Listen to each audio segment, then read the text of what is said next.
we've compiled the most unhinged confrontations ever caught on camera on Hardcore Pawn. And at number 1, this gangster lands in handcuffs. I got things to do, lady. Yeah, you. Excuse me. I know you heard me talking to you. I know you heard me talking to you. What the are you screaming about? Do you not realize that there's kids in the store? I've been standing in this line for 20 minutes. What's going on? If you keep yelling, you're not going to be able to stay. Well, this isn't bull. Just because you think you're big around here and stuff like that, it ain't nothing to me. All right, when size matters, that's when I call him and the guy behind you. Here, you want me to get Well, really I hyper don't- up in your motherfucking place? Because I will. I've took down 10 times this guy's size, and I'm about to get pissed off. Wait, maybe I missed that. What did you say? Do you want me to get hype up in your place? Because I will. Yes. See you later. Thanks for coming. You, dude. Thank you very much. Have a nice day. Bull pawn shop I've ever been to in my whole life. Thank you very much, and you have a very nice... And suck my while you're at it. Thank you. The customer got agitated while waiting 20 minutes in line. Les tried to talk to him, but he started abusing and threatening Les. Of course, security had to throw him out. But here's another time things got heated in the shop. What's up? Let's see how much I get for my earrings. How much you want? How much can I get? $30. I like, $2,000. Huh? Man, you can't do no more than that? I can't. Yeah, they gonna be worth a whole lot more money when I blow up. Now I'm an aspiring dancer. A male dancer. Yeah. You're a stripper. Yes, man. Really? Yeah. You want to see some moves? No. You sure? Oh, I'm sure. I'm not interested in a dance from him. $1,200, I give you your own private dance right here, right now. They walked in to sell a ring, but who knew what other plans they had in store? This is a store. You can't, take off your clothes here. Sir, you have to keep your clothes on. Sir, you need to ask them. Sir! Big fella. Oh, my God! Come on, Morris Day. Let's get up out of here, baby. Let's go. I thought strippers had a six-pack. This guy has a keg. Hey, Byron, do you want to dance with us? Yeah, slide out the door. In the end, Byron had to escort them out. But this next customer attacked Les. What the is this? No, hell no. I know, baby. I'm trying to be cool. That's why I told you should have came. You got me out here looking for all these TVs. Ain't no TVs in here, man. What are you looking for? I like variety, man. Variety is... I told my kids to restock the shelf, and they didn't. Now I have to deal with this loudmouth customer. Get some bigger TVs in here or something, man. Look what you got. I feel worse than the Wheel of Fortune lady. She can't even do this. Me off. And then you got your bodyguard right here. I wouldn't touch him. Watch out, man. I'm going that way. Big boy. Between my kids and this guy, I've had enough of people having temper tantrums in my store. It's time to go. I'm going the way I want to go. I think that's the way you're going. Okay. Although Les admitted it was a staff error, the customer kept arguing and tried to get physical, forcing staff to step in. I think it's time to go. That's bull, bro. This bitch, man. Ow! Hold on, come on. You good? Oh, you ain't going nowhere this one. Huh? Yeah. Yeah, boy. He served, boy. I had this bitch up. Let's go, my man. I get back, Let's big go. dog. I get back, big dog. It's a big world out there. Big Have dog. fun. Bus stop is in the front. Hands on you, boy. Calm down, my man. Calm down, bruh. Tell your woman not to send you back next time. Send her in, because I don't want your ass back here. As the dispute escalated, security escorted the man out, keeping him separated from Les at all times. If you enjoyed the video this far, don't forget to drop a like and subscribe before you move on. Yes, ma'am. I was coming to pawn my ring because I have to pay my rent. It was due a couple weeks ago. Oh, okay. Why you keep looking at my ring like that is real? I mean, what, you want the studs on my lip or something? Pawning it. I'm not buying it. You're just pawning it. You want to pawn it? Keep control of herself? I don't know. He's lucky. My security staff didn't. There's never a shortage of people who don't know their item is fake. The truth makes this woman explode at Les, but she never stands a chance because Les has backup. Hi. I'm Ashley. I'm Nana. Nana. I called up here and I got an estimate price and they told me that I could get $400 for these. You called up here and got an estimated price. Yeah. Who did you talk to? Nicole? Nicole. Over the phone. Yes, But ma'am. we don't see them over the phone. She is lying. Where Nikki at? Nikki. Nikki, Nicole. Well, which is it, Nicole or Nikki? Listen, it's real diamonds. All I know is I need my 400. All right. I'm looking at the diamonds, and I know right off the bat the weight is just not gonna make it. I know I am not gonna be able to help her. I can do 185. No, I'm not. I mean, you're not gonna come in here demanding money from me. Yeah, because that's what I called for. Nikki! What? No, Nikki! She all of a sudden darted away from me, started screaming for Nikki. It was like a bat out of hell. A customer comes in to pawn her jewelry, but she's not ready for what Ashley has to say about it. Excuse me. Nikki! First of all, you're not gonna scream in my store. No, first of all, you're not going to walk up on me either. This is Nikki, and And they told me that they was going to give me $400. oh, so look at And these now they telling me because- that I have money and I need it now. Don't you No, dare. Dad, I need my money right now. I don't know what this chick was talking about. She was very confused, but I know one thing for certain. Nana needed to go. You like that? Well, you disrespected me in my store. Don't you? Okay. Everybody in this yard. Joe?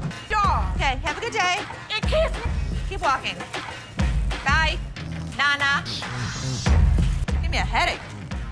Nana's smart enough to leave before security throws her out, but she makes sure that she's got the last word. Orange Bowl ring. I decided to come to the pawn shop today to sell my Penn State Orange Bowl ring from 1973. This individual then brought in an Orange Bowl ring from Penn State in 1973. He was in the shop trying to sell it since he needed the money for upgrading his house, and he reasoned that it must be valued at least $1,500. Where'd you get this? You know, I went to Penn State and guy down the hall played on the team, and he needed some money, and I bought it back then. The seller claimed that one of the team members needed some cash and that the only thing he had was that ring. Thus, the man paid him the necessary funds and purchased this ring. You know, it was Jeff Clark. He didn't play too much, but he was an outside linebacker for the team. This particular ring belonged to a linebacker named Jeff Park, who was a member of the squad even though he didn't play much. What are you looking to get out of it? I'd like to get $1,500. Okay. Just as he previously stated, the man wanted $1,500, but Rick needed to examine the situation more carefully before making any moves to get the ring. It was then that he discovered that the ring had a problem. The price is reasonable, but it's illegal for me to buy or sell anything when any identifying mark has been removed on an item. The ring was cool, but it was also reasonably priced considering that the engraving makes it completely identifiable. It was no longer lawful for Rick to purchase or sell this ring after the engravings were taken out. I'd be more than happy to buy it off you for $1,500. Problem is, it's like buying a car without a VIN number. The seller was a little confused as to how the removal of a few inscriptions might make the ring illegal to purchase or sell. As a result, Rick and Corey had to thoroughly explain everything to him and let him know that despite their best efforts, they're unable to handle it. All right, dude. Okay. Sorry, I couldn't do nothing with it. Okay. I know 1,001 people I could have sold this ring to and made it. A fake bill. I have some political memorabilia, the Secret Service ID for J. Howard McGrath, Attorney General of the United States. This individual entered the pawn shop with a $10 bill that had several signatures on it, a White House pass, and several Secret Service IDs. He estimated 1,000 figures for each of these items, but before beginning to negotiate, Rick needed to learn more about them. He was the chairman of the Democratic National Committee when Truman ran for president. Rick was prepared to strike a deal after briefly discussing J. Howard McGrath, the Attorney General of the United States, and how influential he was in Washington politics. But there was a small issue. You got some neat stuff here, and these three things right here, I really want to get checked out. Rick checked everything and concluded that not just the dollar that the man had brought in was counterfeit. Rick had to see the expert to find out if he could purchase the other items since he had a hunch that doing so might be illegal. You don't want. A counterfeit bill is not legal to own. The expert said that the White House pass and the Secret Service ID were authentic and acceptable to purchase, but the fake banknote was a different thing. Thanks for coming in, Mark. Not a problem. You're the best. Appreciate it. Alrighty. Now that the expert had left, Rick was prepared to strike a deal. Aside from the fake bill, he asked the vendor what else he wanted. Yeah, I'll give you $500. Got a deal. All right. You want to write them up? Yeah, sure. The vendor left the store with the cash and the unauthorized bill after the trade was completed for $500. Hopefully he gave the Secret Service the counterfeit bill. Harley Davidson. You got any paperwork I can see on it, or? Yeah, I got the title, but can we negotiate first or something? I mean... Now, Corey's a seasoned pawnbroker, and his spidey senses tingled the moment the seller mentioned paperwork later. It wasn't the gleaming Harley-Davidson that raised an eyebrow. It was the seller's insistence on negotiation first, documents on hold. See, Corey's dealt with his fair share of shady characters, and a bike like this beauty attracts all sorts. So with a polite but firm smile, Corey politely pushed back. Paperwork, he said, before we talk about the price. Standard procedure. You got any paperwork I can see on it, or? Yeah, I got the title, but can we negotiate first?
I just got this phone that I bought here like 2-3 days ago, and this don't work. The bell above the pawn shop door jangled, and in walked a man clutching a sleek black phone.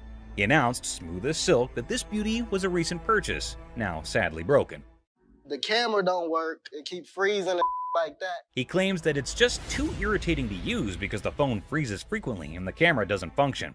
Download a camera function? No, it clearly got a camera. Why would I have to download it? When it was questioned if he had downloaded the camera feature, he became very irate.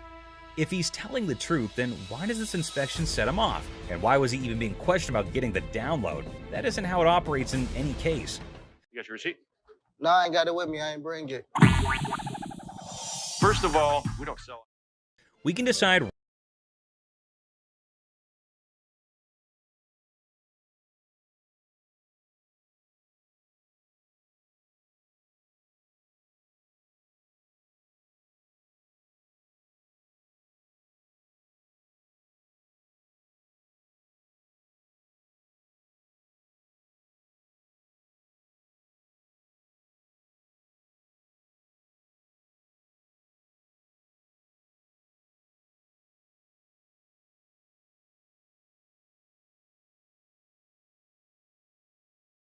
other phone. If he said clearly one more time, I was going to clearly have to knock his freaking head off. We're all aware that Rich needs the receipt. You, my man, are not. Who sold the phone to you in the first place? Somebody. He here. When questioned who exactly had sold him the phone in any case, he quickly pointed at any random employee. But we haven't had one of those up for sale since I've been here in 6 months. I mean, I just seen you in 2 weeks. Furthermore, it appears that the youngster he pointed at didn't know why he was being called for. Thank you very much. I appreciate you coming on over here. You can go back to selling that computer. All Rich knows is that it's an iPhone, but he's more irritated by something else. What's more, clearly it was working out. Can you go show him how it works? Take a picture out in the parking lot. Nope. And then, like a burst dam, the story spills out. The phone wasn't his. The purchase was a shady deal in a back alley. The frustration wasn't with the camera. It was with the consequences. The cold sweat of a gamble gone wrong. With a sigh, Rich ushers in the man and his broken phone out of the shop. The heavy silence echoing their unspoken pact. The truth had been told, the game was over. That's all for our video. We hope you liked it. Please comment, like, and subscribe. Don't forget to hit the notification bell for more videos like this. Share it with your family and friends. See you next time. Con artist. Buckle up for this one. An overconfident individual walks in, claiming to have big cash to buy something.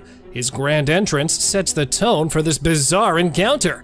Let me see this one right here. This one right here. That's platinum. Yeah, I like that one. Oh, now this is real nice right here. I think I could look good when I go out with this. That one's sharp. How much is this one right here? $5.99. Hold down, baby. Hold on, folks, because this is one roller coaster of a ride. Our protagonist believes he's holding a fortune, enough to buy a $500 watch. It's a $2 bill. Okay. and it's worth $2,000. It's rare to find a $2 bill that got red in it. Now tell me they ain't worth $2,000. I'm about to go deaf right now. Oh, don't piss off Bugatti. This fellow insists that a humble $2 bill is worth a whopping $2,000. Give me a break. This dude better be on drugs for this to make sense. So you wanna ball my $2 bill up? You know what? I'm gonna tell you something. Okay. You owe bologna sandwich. Y'all ain't got no money. You know what I'm saying? Have a good day. Please have a Big Mouth is hungry. You're hilarious. Real funny, man. Y'all be killing me. I pine you. Gift card. In a sadistic twist, a customer enters waving a $100 bill, claiming it's for bail. Oh boy, let's see what she has on her buying list. Let me see this right here. This will be good. Okay. This one. This is really pretty. Okay. That's really pretty. It's really pretty. Good on you. That one's 100. 100. I'll take it. Okay. So this woman falls in love with an item, but you would not believe how she decides to pay off. What a classic move of pawn shop antics. It's a $100 gift card. These are not our gift cards. What would you call it? It These says are preferred customer. Right. So these are VIP cards. A gold card allows you discounts on the sales floor. You can't swipe this card and apply $100 on it. Seems like this woman had her fast one playbook already at the pawn shop.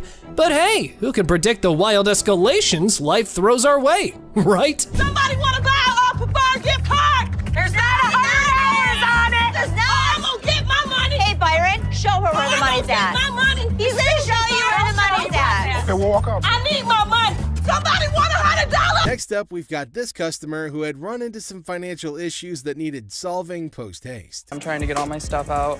So, what are you looking to do with that? I'm looking to get $100 for it to help me out. The deal was underway, but they eventually ran into their first cause for argument when the seller called this very outrageous price. What the hell is that going to do for you? $100 will help me move my out. It'll feed my dogs if I have to, wherever I find. To the seller, $10 probably wouldn't be enough to get him the services he's hoping to enlist with the money, but that's all Seth and Les can offer. What the do you mean it's going to be a good start?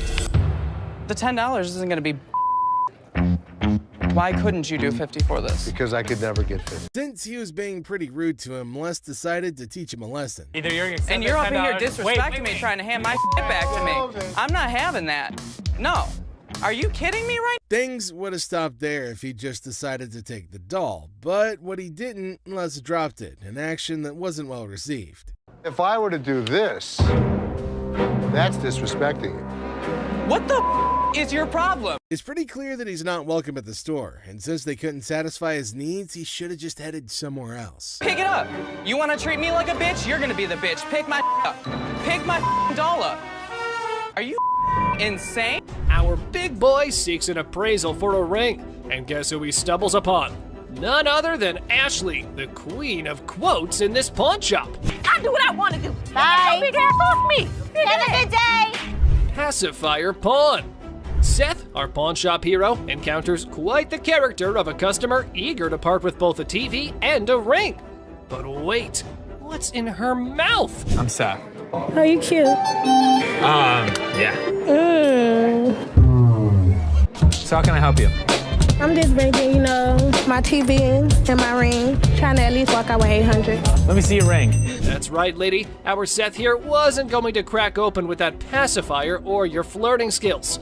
How about we cut to the chase and look at the valuables? Her ring was pretty nice. It has diamonds. It's 10 karat gold. Her TV was relatively nice. And you still answer my question. I said what you wanted. I know, I said I'm good. So, you need a loan or you want to sell it? Loan. Loan? About $300. Want to taste my ring or lick it? What did she just say? Well, even if the sun rises from the west, I ain't putting that in my mouth. How about we look for someone who might? Would you suck on that pacifier for $20? You can lick it. I know you want to. Yeah, you. Ready?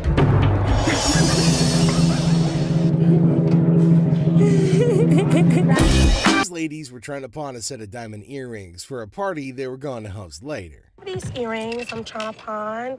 We work in a daycare. We're trying to have a pizza party for the kids. Oh, how fun. So how much money are you guys looking for today? $300. The amount they asked for had Ashley reeling back and looking like she was constipated, but it's their business, not hers. For a pizza party? Yeah, we're gonna do cupcakes, games, giveaways, gift bags, all that. In true pawn store fashion, Ashley reveals she won't be handing the exact amount they were hoping for. Okay. How much are we looking at? Yeah, how much? So they're going to be under $30. I mean, honestly, the amount Ashley offered is a bit disappointing, and the ladies were quick to make their thoughts on that known. We're gonna need more than that. That's not enough. This would definitely take care of a couple pizzas.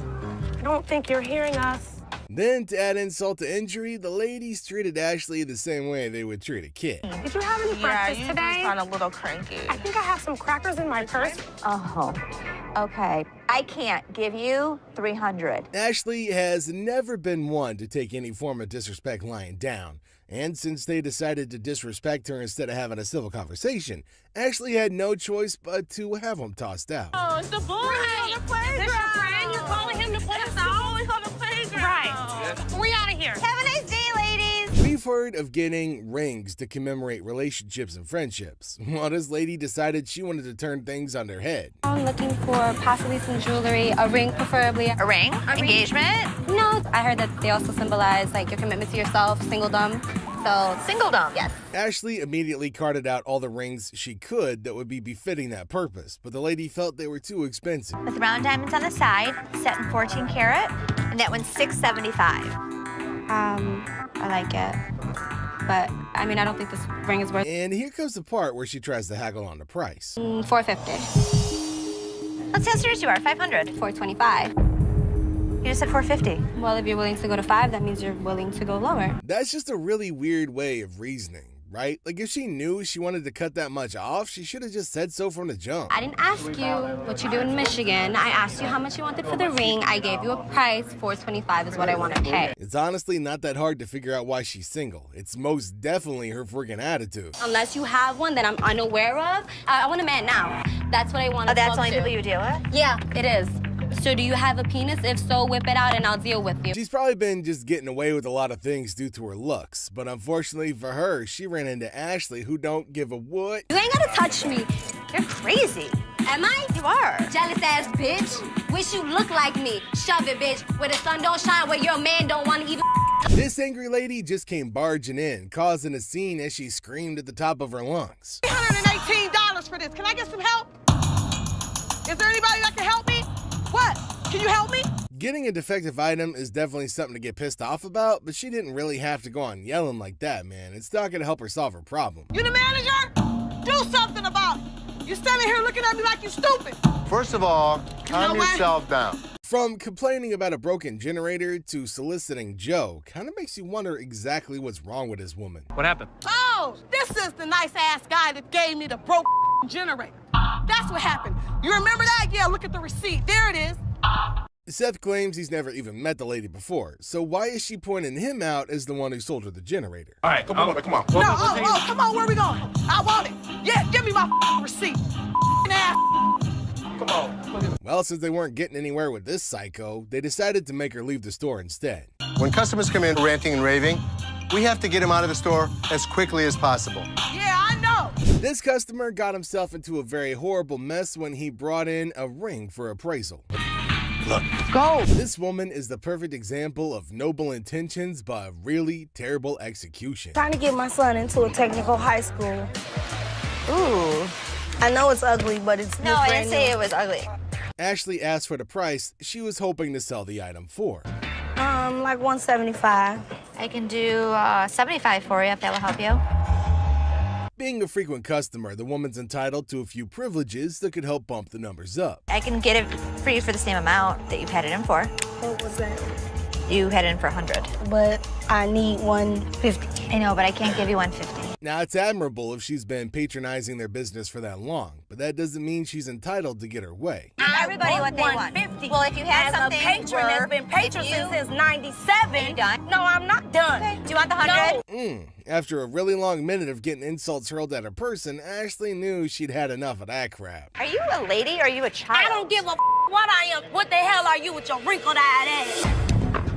Any attempt to calm her down just ended up falling on deaf ears, so she got herself kicked out. And don't think that you won't, because all I gotta do is make a phone call. You know what? Wait. Get out. I'm not going out of here. Get out. Put me up. Put out. And so the trouble continues. This lady established her position as a troublemaker the moment she walked into the store. What's wrong with this place? Who I talk to around here? Can I help you? Yeah, you sure can. It's always been part of their policy to never hand over refunds to customers. All they could do is give them store credit or hand over something else of equal value. This right here. Okay. So you want a cash refund, you said? Yes, I did. Okay. It says no cash refund.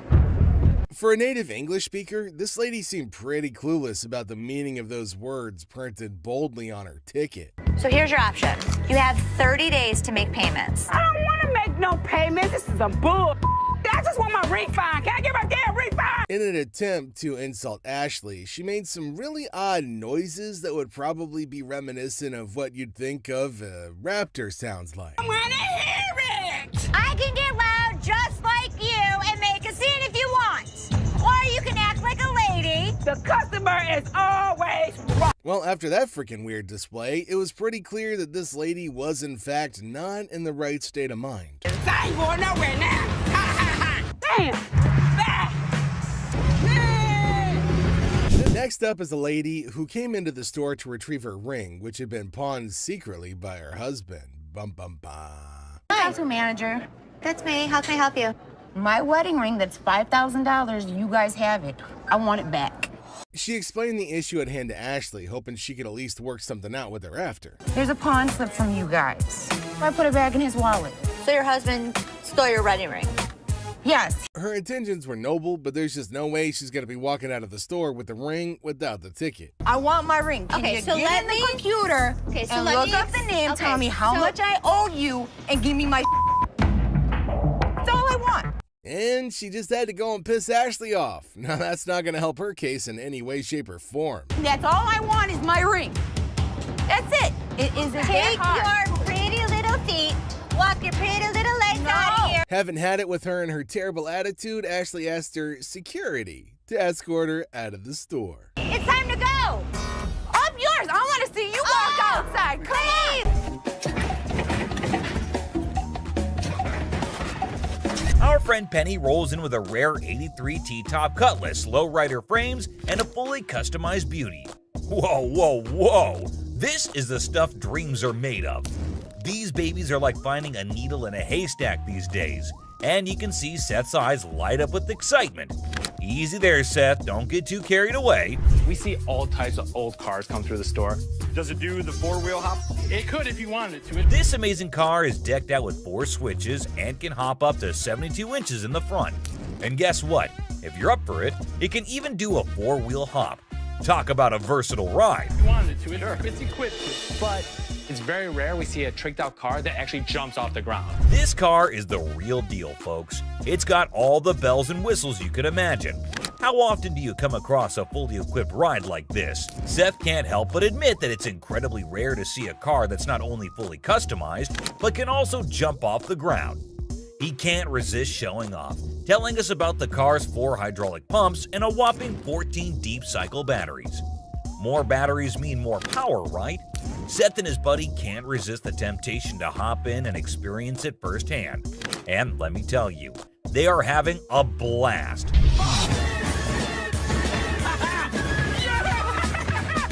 Now, Seth really wants this car, but he wants it at the right price. Penny, on the other hand, is hoping to fetch $12,000 for it. Will Seth bite the bullet and make the deal? Well, here's the twist. How about $4,000? Seth is only willing to dish out $4,000 for it. Whoa, talk about a huge drop. You can see the disappointment on Penny's face. He explains that he spent $4,000 just on the paint job alone. After some negotiation, Penny agrees to settle for $10,000. But Seth tries to push it further, offering $7,000. You know he wants it. It's very rare we see a tricked out car that actually jumps off the ground. Penny, being the wise guy he is, doesn't take the deal. In the end, they part ways on good terms. Well, folks, let's hope Penny finds another buyer who's willing to meet his price for this fully customized car. It's always a thrill to see unique items like this in the pawn shop. And who knows what will come through those doors next. Stay tuned for more pawn shop adventures. But here comes another gem-filled day at Les's Pawn Shop. Who knows what other surprises await us in the future? Stay tuned, folks, because the adventure at Les's Pawn Shop is far from over. Hold on to your seats because this next guy is about to unleash some of the rarest goodies on the market. 5, 6. Brace yourselves, space geeks, because this is gonna blow your mind. So this guy rolls up with a bunch of crates, and let me tell you, the anticipation is real. Got a couple things. I have some Star Trek things, and I also have things from NASA. He's got some seriously cool stuff from the Star Trek universe, and even NASA. I mean, come on, that's pretty awesome. It's clear that this dude is a space enthusiast through and through, and his collection is off the charts. Honestly, it's a total flex. Like seriously, you gotta take a look at this thing. This is all the kind of stuff that you're into. Now, here's the kicker. Ashley confesses that she and her brother aren't exactly die-hard Star Trek fans. But guess what? Every time they get anything Star Trek related in their shop, it flies off the shelves. I'm not a Trekkie girl, my brother's not a Trekkie guy, but when we get Star Trek stuff in here, it flies off. Talk about a lucky break, huh? This guy managed to gather all these valuable items from various Star Trek conventions across the country, thanks to his gig as a truck driver. Talk about dedication to the cause. But wait, it gets even better. He pulls out this kit from Paramount Studios, which is a seriously impressive piece in his collection. To give to radio station to run ads for the show. It's an authentic set that was sent to a TV executive when Deep Space Nine first hit the screens. Now that's some next level stuff right there. You can't help but appreciate the sheer coolness of it all. Here's the catch though. All this awesomeness comes at a price, and Seth, our shop owner, is taken aback by the asking price. This was $1,000? Yes. Wow. $1,000? Yes. Why? Why is that so Because much it's money? custom built and it all lights up and works. The guy wants a whopping $1,200 for everything, unless ever the savvy negotiator tries to bring it down to $700. It seems like a stalemate, but fear not, because Ashley steps in with her clever thinking. After some intense back and forth, Ashley manages to strike a deal. 7, 800. She works her magic and secures all these incredible items for just $800. Can you believe it? Talk about a happy ending. Everyone walks away satisfied. The customer gets a fair price, and our shop owners have some killer new additions to their inventory. Who knew that a truck driver with a passion for Star Trek could bring so much excitement to our little shop? It just goes to show you never know what surprises are waiting around the corner. I kid you not. This next guy just pulled up with a true G. The engine looks splendid, almost brand new. How cool is that? But wait, this way the rates were fixed, making it easier to attract customers. It's a shame we don't see this kind of thoughtful detail nowadays. The door. Did you see the rates on the door? Yeah, I did. The shut up one is one up. But a whopping total of 4. 4, my friends. And out of all his prized possessions, boy oh boy, Les and Seth should count their lucky stars. Now brace yourselves for the ask. Les, being the inquisitive one, questions the reason behind such a hefty sum for what seems to be a mere antique car. Plus, considering its excellent condition, they can actually turn a profit from it. However, much to their disappointment, the customer refuses to budge below $8,500. Sadly, no deal can be made today. Nonetheless, Les wishes him luck, and we join him in hoping that the right buyer comes along for this exceptional ride.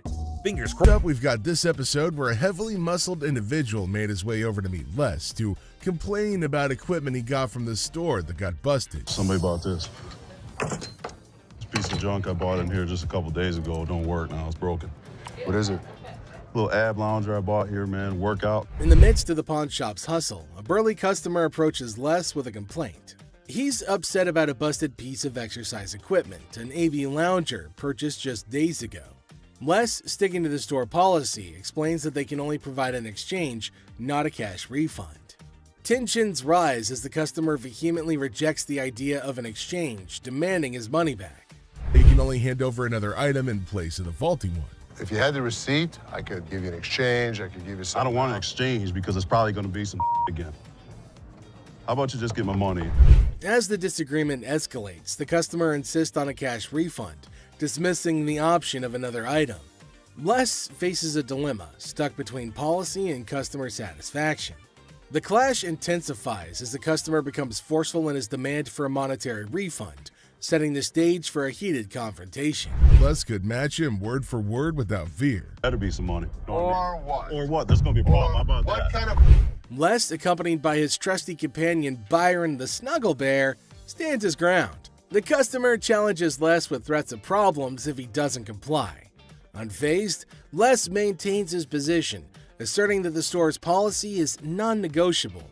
The heir becomes charged with confrontation as both parties refuse to back down. I don't need food. As things got super heated between Les and the customer, Byron tried to step in to calm the man down.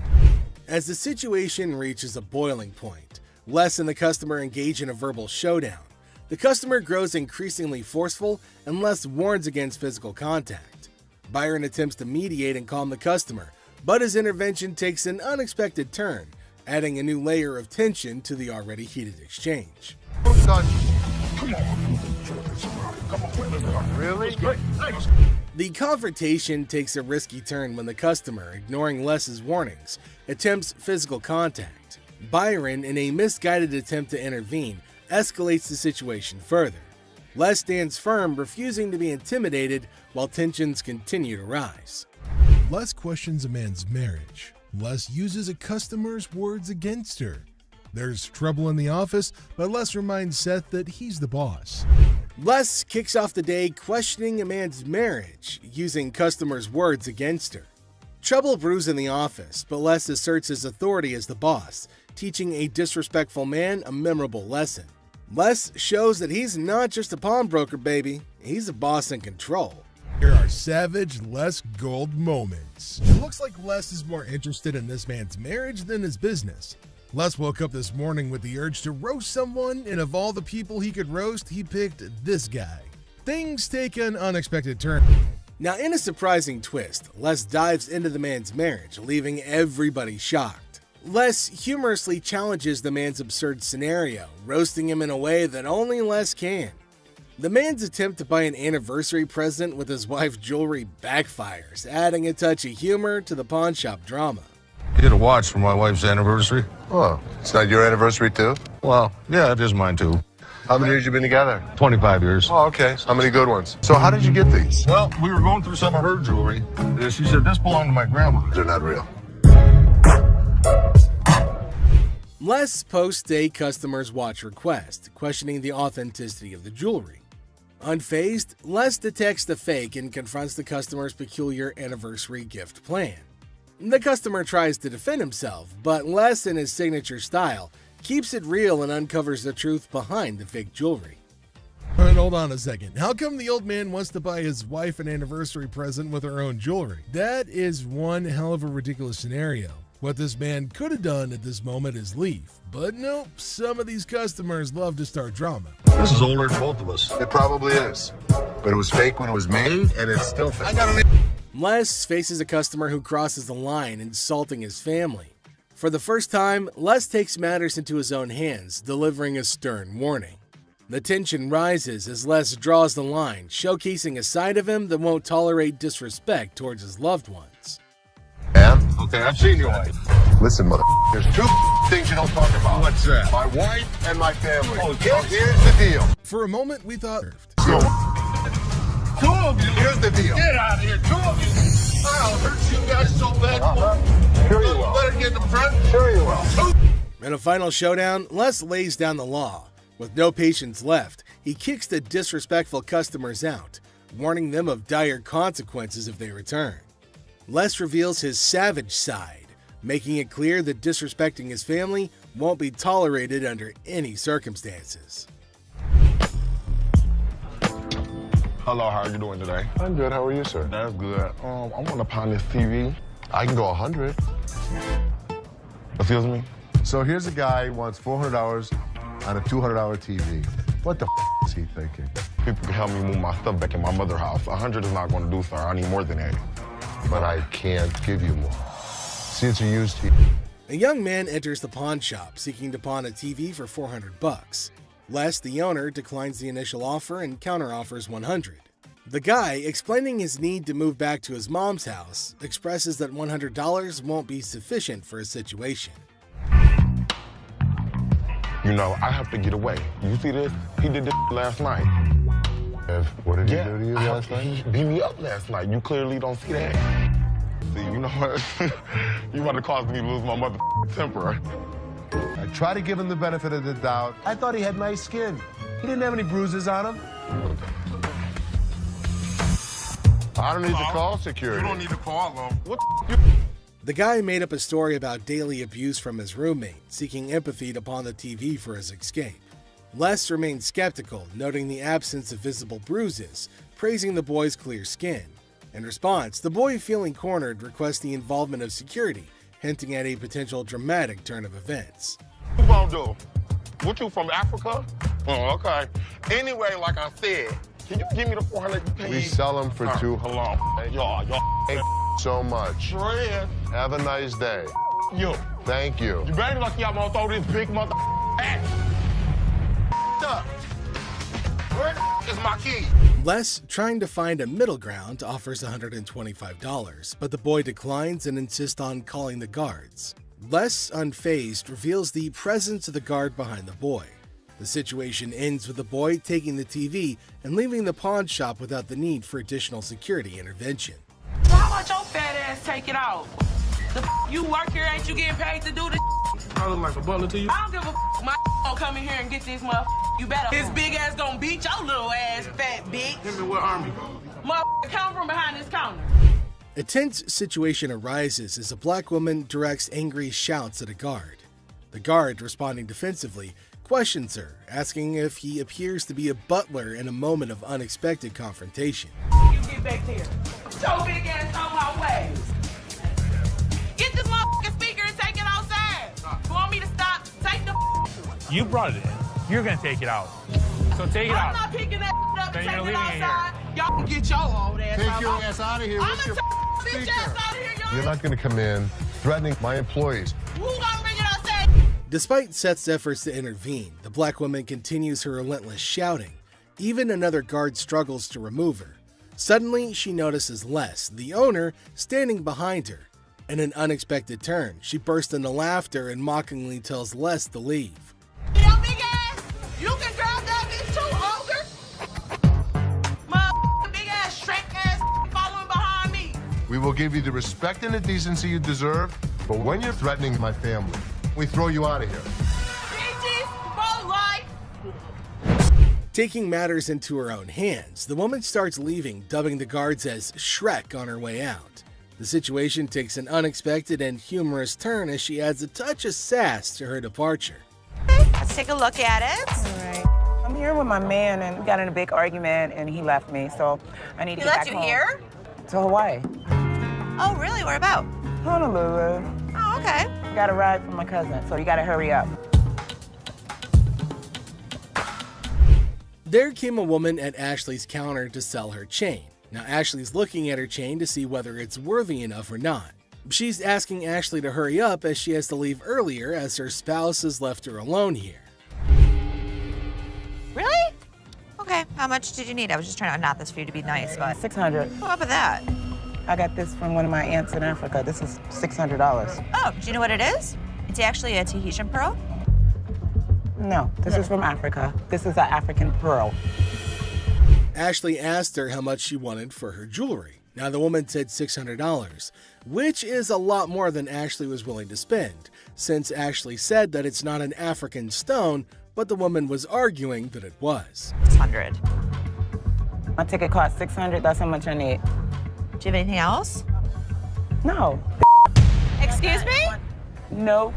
Ashley told her that they're not African pearls, so it's not worth $600, but far less. It was at this point that the woman started acting rude. Ashley got shocked at her stupidity and rude behavior. Eventually, she started behaving really bad as Ashley got angrier. What's gonna happen next? 600 or not? You can't get 600 on this. Okay. And also, don't call me a bitch. So you mean to tell me that this ain't worth a mother thing? That's not what I said. It could be worth something. Okay, can I get $5.99? No. Some kind of problem? Okay. Exactly. Can I get $600 No, you or can't not? get anything. Okay, You get can't talk to her like $5.98, this. You can't get... why he left you now. Bitch, you don't know why. She then warned Ashley to pay her the money for the necklace, but Ashley refused and told her to get out. But this lady wasn't listening. She was continuously bullying and harassing Ashley. Security arrived in the nick of time to help protect Ashley.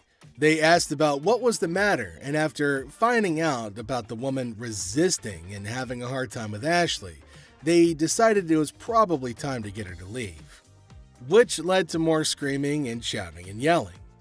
I'm not leaving no my place. Yes, you are. Oh, no. All right. Oh, yes, What? you are. What are you gonna do? I'll kiss my. Honey, you don't have that kind of money. All right. You. All of y'all. Bitch. If you want some help, talk to us like a human being. I'm leaving. Aloha. Who the they think they is? Them. Which then caused the more security guards to get her out of the shop. But she kept on yelling. The lady would not stop with the screaming and the shouting. Some jewelry for my daughter. Her birthday's in like 2 weeks. For sure. How old is she gonna be? She's gonna be 12. She's gonna be 12. Yep. Do you want a Kleenex? I've got allergies, man. I itch like super bad. I'm not picking it, I promise. Okay. We have a heart one that's really pretty. Can I see it? There came a man to Ashley asking for something to buy for his daughter. Now, he inferred that she's about 12 years old and he wants something interesting for her. But he's constantly picking his nose, which was making Ashley cringe. He's not stopping from doing such cryptic things, but he's constantly doing it in public. Ashley asked him to let her know if there was something he was interested in buying for his daughter. Look at it. How much you want to spend? Like 100, 150, but 75. can I touch it though? That's bull. I was charging him like $75 on this watch just to give him a deal so he didn't have to touch it with his snotty hands. Can I see the sanitizer for a second? Now, the man selected a watch, but Ashley didn't want him to touch anything with his dirty hands. She asked him about his range and he said he wants something under $100, and the watch was $75. The man didn't agree to buy it. Now Ashley's just getting furious over his silliness. I'm gonna use sanitizer. Why don't you guys go yourself? I don't even care about the sale anymore. I just want him out of here. Ashley asked him to use sanitizer before touching anything in the shop, but he refused. Now this is going to be a very serious problem. They're probably going to have a fight. Ashley got angry and asked him to leave despite no deal. She just wanted him gone. She didn't care for the deal or profit, but just getting him out of the shop. Well, then came the guards who made sure that he left, and Ashley used sanitizer everywhere on everything that he put his hands on. Well, that's it for today, everybody. Thanks for being part of the Hardcore Pawn adventure with us. We hope you like the drama and the surprises. Stay tuned for more pawn shop stories. See you next time. Hi. Hello, how are you? Good, how are you? I'm well. I'm here today. I want to pawn my computer. I'm trying to get my son into a technical high school. I know it's ugly, but it's No, I didn't say it was ugly. How much you looking to get? Like 175. Oh, that's not enough. I really wish you could give me like 150. Have you ever had it in pawn before? Yeah, I'm a gold card member. Get it for you for the same amount that you've had it in for. What was that? Do you consider the fact that I've been patronizing this business since '97? I really appreciate you're not giving me what I want. Well, I don't give everybody what they want. 7. Are you done? No, I'm not done. Do you want the 100? No, I don't. Okay, then goodbye. This customer walks in with a laptop and a price that just won't cut it. Ashley knows this one's gonna have to go. What do you mean goodbye? You can walk out the store. I can. But am I gonna walk out? You will. Who's gonna make me? I want to see somebody make me leave up out of this giving me what I want. I don't give everybody what they want. 150. Well, if you have as something a patron that's been patron since '97. No, I'm not done. I want to see somebody make me leave up out of this. Are you a lady or are you a child? I don't give what I am. And don't think that you won't. Because all I got to do is make a phone call. You know what? Well, get out. I'm not going out of here. Get out. Don't touch me. Touch me. Get out of my store now. I've been patronizing this business since '97. You have an English degree, right? No, I don't. Despite Ashley's efforts to help her, the woman goes ballistic. Felix, the security guard, escorts the woman out, but she doesn't go quietly. I was coming in to try and get like $1,500 for this. Okay. I'm trying to get my baby daddy out of jail, and I've been really trying to work things out with us. I love him dearly. I was his first phone call, you know, so that lets me know that he loves me. Huh? No, not $50. I want $1,500 I'm sorry, for I these. can't help you with that. I said. I don't care what you said. I said I want $1,500. I'm not giving you $1,500. $1,500. I am not giving you. To get my man out, okay? I want $1,500. What part of that you ain't understanding? You need a hug. No, don't give me no damn hug. Oh, you need a hug. I don't want no damn hug. Get off of me. Good day, baby. I don't want no hug from you. The woman comes in to trade baseball cards. However, the only thing she manages to do was initiate a shouting match with Ashley. This one is put out the door fast. How are you? I'm doing okay. What can I help you with? Either trying to get a loan on it or you guys can buy it. Trying to sell it for maybe like $150. It's $50. This thing costs way more than this. Okay, but I'm not going to pay you for the amount that you think it's worth because it's stained. This is not one of the newer ones. This is not this season. I know about purses. But you still willing to buy for $50 though. So if it wasn't worth, why would you even say $50? So they didn't say it wasn't all. Can I talk to somebody else? Why do I have to talk to you? Because You disrespectful. I'm disrespectful and you call me a pepperoni. You're not the owner. The owner is the other man. You must have. How you get here? To the top. Customers are just shocked when they're told the real value of their item, but this customer's just straight up disrespectful. Shop experience, folks. Next up, just another regular day at the pawn shop. People coming and going. Some happy, some not so much. $100.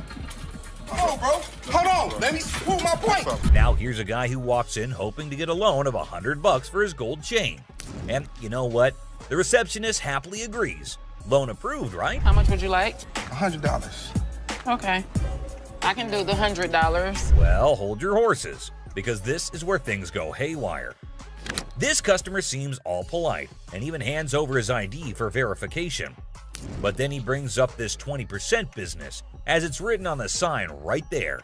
The receptionist is completely lost, and the customer starts explaining how he should get 20% added to the $100 loan, making it $120. Put my 20%, right? What 20%, sir? The sign right here say I get 20%. But the poor receptionist has no clue what he's talking about. Politeness goes out the window, folks. The man's anger instantly flares up when he realizes the receptionist is clueless. He asks her if she's ever seen the sign in her life, and boy does he point it out right in front of the shop. Talk about intense. Sir, I don't know what you're talking about. Is you serious? Yes, sir. Ma'am, you ain't never seen the sign? Now, this angry customer won't let it go. His voice keeps getting louder, drawing everyone's attention in the shop. I'm supposed to get 20%. You said you gonna give me 100. I get 20% of 100. We see as the bodyguard's on alert, and even Seth, the boss, steps out of his office to see what the commotion is all about. The man keeps angrily repeating that he's supposed to get that 20% with $100. When the receptionist refuses to budge, he demands to see the manager. Seth steps up and asks the customer to read the sign again. He patiently explains what it actually means. At another pawn shop, bring me in the ticket, and when you take it out of that pawn shop, I'll give you 20. But does our furious customer listen? No way. He's sticking to his guns, dead set on his demands. He even goes back and snatches the sign to show it to the receptionist and Seth. You can practically feel the tension, folks. If Seth wasn't behind that glass, this guy might have thrown a punch. Clearly, he's not thinking straight. That's when the bodyguard steps in and takes the sign away from him. Hey, straight up. My man, let this go. Let this go. 20%. The angry customer doesn't even give Seth a chance to explain. Oh boy, talk about rage blinding a person. This irate customer keeps shouting in the shop, demanding his 20%, hoping someone will back him up. Sir. Why? Well, because you're false advertising. I guess you think I can. You're not letting. But here's where things escalate. This customer challenges Seth to step out of his glass office and face him like a man. Whoa, the temperature's rising in here. But Seth's having none of it. He tells him to get out since he's causing a ruckus. And you know what happens next? He gets escorted out by the bodyguard. And get this, he tries to take the sign with him. I'm getting something out there, bro. I'm you down for this sign, my man. I'm about to chase you down. The mother.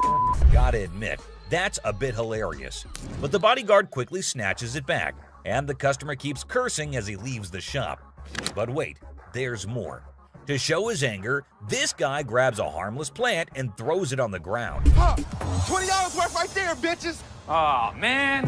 What did the plant do to him? Seriously, what did the plant ever do to you, man? And off he angrily storms away. It's never a dull day around here, is it? This next lady has real poor luck, but it does not excuse her behavior. Wait, man. The door's right there. Have a good day. Because you got a big dude, you think you hot? So this lady storms into the store demanding her stuff back, which happens to be just 2 TVs. The receptionist asks her for some ID and tickets as proof, but this lady is completely clueless. I need your ID or the tickets. My what? She doesn't have any of those things, and here comes the shocker. Her boyfriend pawned off her belongings. Can you believe it? Now she wants them back, and it's a pretty messed up situation to be honest. She explains to the receptionist that she can't provide the required documents because her no-good boyfriend isn't even around anymore. He left her high and dry. Ouch, that's gotta hurt. Now Ashley, who overhears the whole thing, initially sympathizes with this poor girl. But hold up, that sympathy doesn't last for long, and for good reason. I feel terrible for her, but I can't help her without her ticket. This customer suddenly loses her mind, like all the anger in the world has consumed her. And guess what she does next? Brace yourselves, people. She starts yelling and banging on the glass window, demanding her precious TV. Don't bang on my window! Seriously, that's not how you get things done. Even if someone is trying to help you, no one will tolerate that kind of behavior. Ashley, understandably furious, tells her to back off. The situation gets so heated that Ashley has to step out of the room to confront this unruly customer. And guess what? This lady has the audacity to threaten Ashley. Well, Ashley isn't one to back down, so she tells her to get the heck out of the shop. This customer is beyond crazy, I tell you. It seems like she had a truckload of problems even before she set foot in the store. What? I dare you. Now, the bodyguard steps in to escort her out, but oh boy, this girl goes on a rampage. She knocks over everything in her path, completely enraged. Come on, girl, you seriously need to chill out. Bye! What? I can't leave! Finally, they manage to get her out of the shop, but you won't believe what happens next. Unlike the previous guy who threw a plant, this woman tries not once, not twice, but 3 freaking times to break back into the store. I mean, seriously, woman, get a grip on yourself. This is just embarrassing for everyone involved. But damn it, we're not your local psychologist neither. Even the bodyguard has had enough at this point, and he can only imagine what kind of crazy exchange must have taken place. Man, oh man, what a wild scene that must have been. This next guy is the most polite guy you'll see, but things take an interesting turn. I'm trying to help you solve your issue. What you mean? Something urgently to scrape together enough cash to cover his rent. Now that's a tough spot to be for a helping hand. So the dude decides to sell his late grandma's ring, thinking it's made of real gold and worth a fortune. The real deal, folks. It's as fake as a knockoff Rolex. But oh boy, this suggestion hit a nerve. He starts acting all weird and uncooperative, throwing a tantrum. TV. You can pawn your TV. What the I look like? Now, here's where things get intense. He demands his ring back and starts searching for someone else to deal with, and acting all erratic. It's honestly a bit scary, folks, and on her face trying to belittle her. And get this, he's not even listening. Lower your voice. Don't Lower your tell voice. me Lower what your to do. voice. Don't Lower your put your- voice. He's busy with his threats, making Ashley's job even harder. But our girl Ashley, bless her heart, stands her ground like a champ. But wait for it, folks. Here comes the jaw-dropping twist. Out of nowhere, a hero emerges. My face. Lower your Don't voice. put your You got finger me. in No, you got me. Seriously, what on earth did Ashley ever do to deserve this kind of treatment? It's downright mind-boggling, folks. That's right. No, I'm not. I mean, you're not going to come in here demanding money from me. How would you? Customers usually go through several stages when they hear that their item's not as valuable as they thought. The first is disbelief, followed by denial, anger, and even assault. In this video, we see a woman who assaults a security guard. Another insults and body shames Ashley, and one almost takes a swing at Les. The thing all these people have in common is that they were shocked at the real value of their item. Yes, ma'am. I was coming to pawn my ring because I have to pay my rent. It was due a couple weeks ago. Oh, okay. Why you keep looking at my ring like that? Is real? I mean, what, you want the studs on my lip or something? Pawning it. I'm not buying it. You're just pawning it. You want to pawn it? Keep control of herself? I don't know. She's lucky. My security staff didn't. There's never a shortage of people who don't know their item is fake.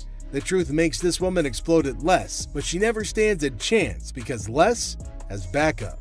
Hi. Hi, I'm Ashley. I'm Nana. Nana. I called up here and I got an estimated price, and they told me that I could get $400 for these. You called up here and got an estimated price. Yeah. Who did you talk to? Nicole? Nicole. Over the phone? Yes, But ma'am. we don't see them over the phone. She is lying. Where Nikki at? Nikki. Nicole. Well, which is it, Nicole or Nikki? Listen, it's real diamonds. All I know is I need my $400. All right. I'm looking at the diamonds, and I know right off the bat the weight is just not gonna make it. I know I am not gonna be able to help her. I can do 185. No, I'm not. And you're not gonna come in here demanding money from me. Yeah, because that's what I called for. Nikki! What? No, Nikki! She all of a sudden darted away from me, started screaming for Nikki. It was like a bat out of hell. A customer comes in to pawn her jewelry, but she's not ready for what Ashley has to say about it. Excuse me. Nikki! First of all, you're not gonna scream in my store. No, first of all, you're not gonna walk up on me either. This is Nikki, and they told me that they were gonna give me $400. Oh, so look at and these now they telling me that I got money and I need it now. Don't you? No, I need my money right now. I don't know what this chick was talking about. She was very confused, but I know one thing for certain. Nana needed to go. You like that? Well, you disrespected me in my store. And don't you? Okay. Everybody in this store. Joe. Okay, have a good day. And kiss me. Keep walking. Bye. Nana. Give me a headache. Nana's smart enough to leave before security throws her out, but she makes sure that she's got the last word.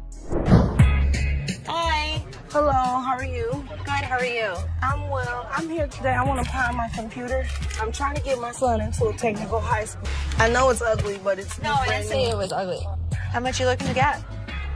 Like 175. Oh, that's not enough. I really wish you could give me like 150. Have you ever had it in pawn before?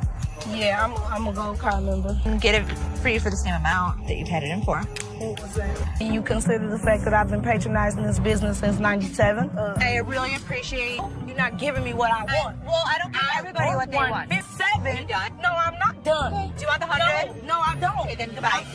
This customer walks in with a laptop and a price that just won't cut it. Ashley knows this one's gonna have to go. What do you mean goodbye? You can walk out the store. I can. But am I going to walk out? You will. Who's going to make me? I want to see somebody make me leave up out of this giving me what I want. I don't give everybody what they want. 150. Well, if you had as something a patron that's been patron since '97. No, I'm not done. I want to see somebody make me leave up out of this. Are you a lady or are you a child? I don't give what I am. And don't think that you won't. Because all I got to do is make a phone call. You know what? Get out. I'm not going out of here. Get out. Me up. Don't touch me. Touch me. Get out of my store now. I've been patronizing this business since '97. You have an English degree, right? No, I don't. Despite Ashley's efforts to help her, the woman goes ballistic. Felix, the security guard, escorts the woman out, but she doesn't go quietly. I was coming in to try and get like $1,500 for this. Okay. I'm trying to get my baby daddy out of jail, and I've been really trying to work things out with us. I love him dearly. I was his first phone call, so that lets me know that he loves me. Huh? No, not $50. I want $1,500 I'm sorry, for I these. can't help you with that. I said. I don't care what you said. I said I want $1,500. I'm not giving you $1,500. $1,500. I am not giving you. To get my man out, okay? I want $1,500. What part of that you ain't understanding? You need a hug. No, don't give me no damn hug. Oh, you need a hug. I don't want no damn hug. Get off of me. Good day, baby. I don't want no half meal. The woman comes in to trade baseball cards. However, the only thing she manages to do was initiate a shouting match with Ashley. This one is put out the door fast. How are you? I'm doing okay. What can I help you with? Either trying to get a loan on it or you guys can buy it. Mm-hmm. Trying to sell it for maybe like $150. it's $50. Then you cost way more than this. Okay, but I'm not going to pay you for the amount that you think it's worth because it's stained. This is not one of the newer ones. This is not this season. I know about purses. But you still willing to buy for $50 though. So if it wasn't worth, why would you even say $50? So they didn't say it wasn't all. Can I talk to somebody else? Why do I have to talk to you? Because You I'm the disrespectful. manager. I'm disrespectful and you call me a pepperoni. You're not the owner. The owner is the other man. You must have. How you get here? To the top. Customers are just shocked when they're told the real value of their item, but this customer's just straight up disrespectful.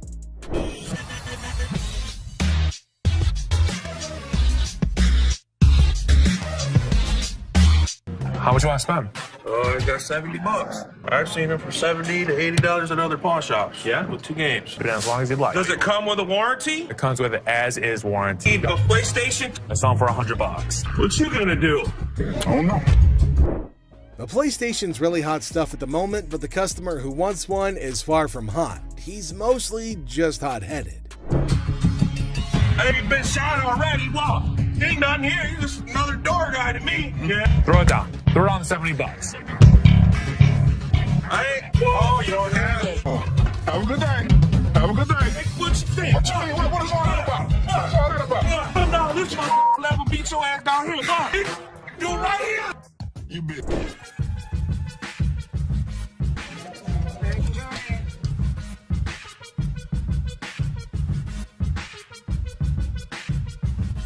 They're not real. What? No, these is real. Look, when you hold up to the light, ding, you hear that? Ding, that's the diamond sound. Don't you think I would offer you money for them? No, I know what this is. Why your big ass standing here? What the you want? So you can give me my $300. Whatever, Tomei, my ass haters. Bye. Have a nice day. The next customer is a lady with diamonds from her fiance, or so she thinks. Les breaks the bad news to the lady, but she's got a hard time accepting the facts. Hello. Hi. Can I help you? If I'm trying to pawn this, 35 millimeter, right? yeah, How much are you looking for? just about $30.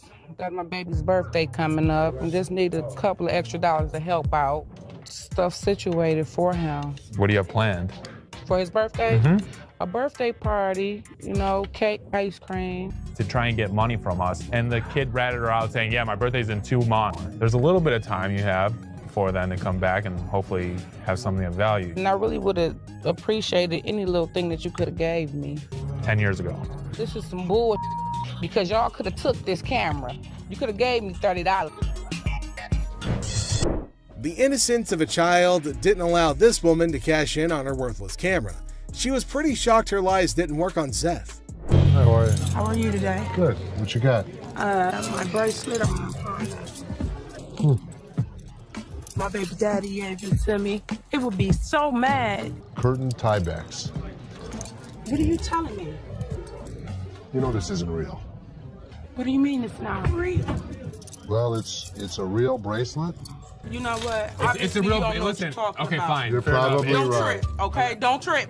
I'm about to call him right now. Sometimes people get presents, and sometimes when they get their presents, the people that give it to them tell them a lie. He said this bracelet costs $500. It would be more What are you talking about? He's Anywhere. lying to you. Baby, did you give me some fake gold? Did you give me some fake gold? Really? Did you give me fake gold? This ain't love, baby. You said you was gonna marry me one day. Okay. Have a very nice day. Thank you. Man, this. What the is you talking about? Have a nice day. I have a nice day when Okay, you then give me don't some have nice a- service. Right? You know what, y'all? I'm about to take it to a real jewelry store that knows something. That's what I'm gonna do.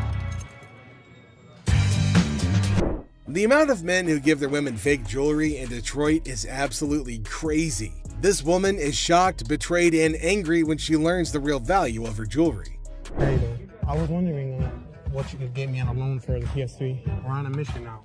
Real mission to get my brother out of jail. All of a sudden, the cop just stopped us because one of our lights were off in the back of our brake. Bond is $300. I got $150, and now I'm here. Ended up with his brother trying to sell his video game system on his games and the controller. See what we could do with that. 95. Suppose I get to 100 for you. 100, mama. I can't. 100. I normally would have given $80 on this game unit. I went $15 over, and that wasn't even good enough. But too bad I couldn't help her out because I wanted to help her. But I hope she can find the money. Two customers come into the pawn shop on a noble mission of freedom. However, Ashley lets them down easily, but at least they take it better than most customers in this video. Pawn shop because we, is in need of money. And we're trying to pawn this VCR and this TV. Okay, when you put it on there like that, Quite frankly, you ain't seen no income. you wouldn't. Where's the income? You want to go to that? So what? I was ready for them to have a full-out brawl out there. Get your ass on somewhere. No, get your ass on, cocky ass. I tell all ladies and everything. Can I help you guys? Why are you guys fighting? I kicked this. What he said, it was offensive. Yeah, we're pretty looking good for TV. Sell it. Actually, yeah, we gonna pawn this. No, the TV didn't get dropped. Come on. It works. $20. All right, 20 will work. Hey, you can each get 10. Oh, you agree now? All right, just give it to this gentleman. We're gonna do this for 20. Just go online, get your ticket, and get your cash. This is a general conversation. Okay, well, we still in a relationship though. Tiffany, seriously, maybe you should go in the parking lot and just wait for him. You're right. I am gonna wait in the parking lot.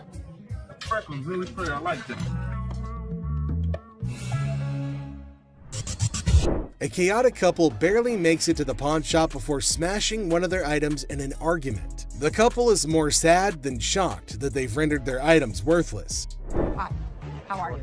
I'm good. How about yourself? Doing all right. I've got a ring I want you to take a look at for me.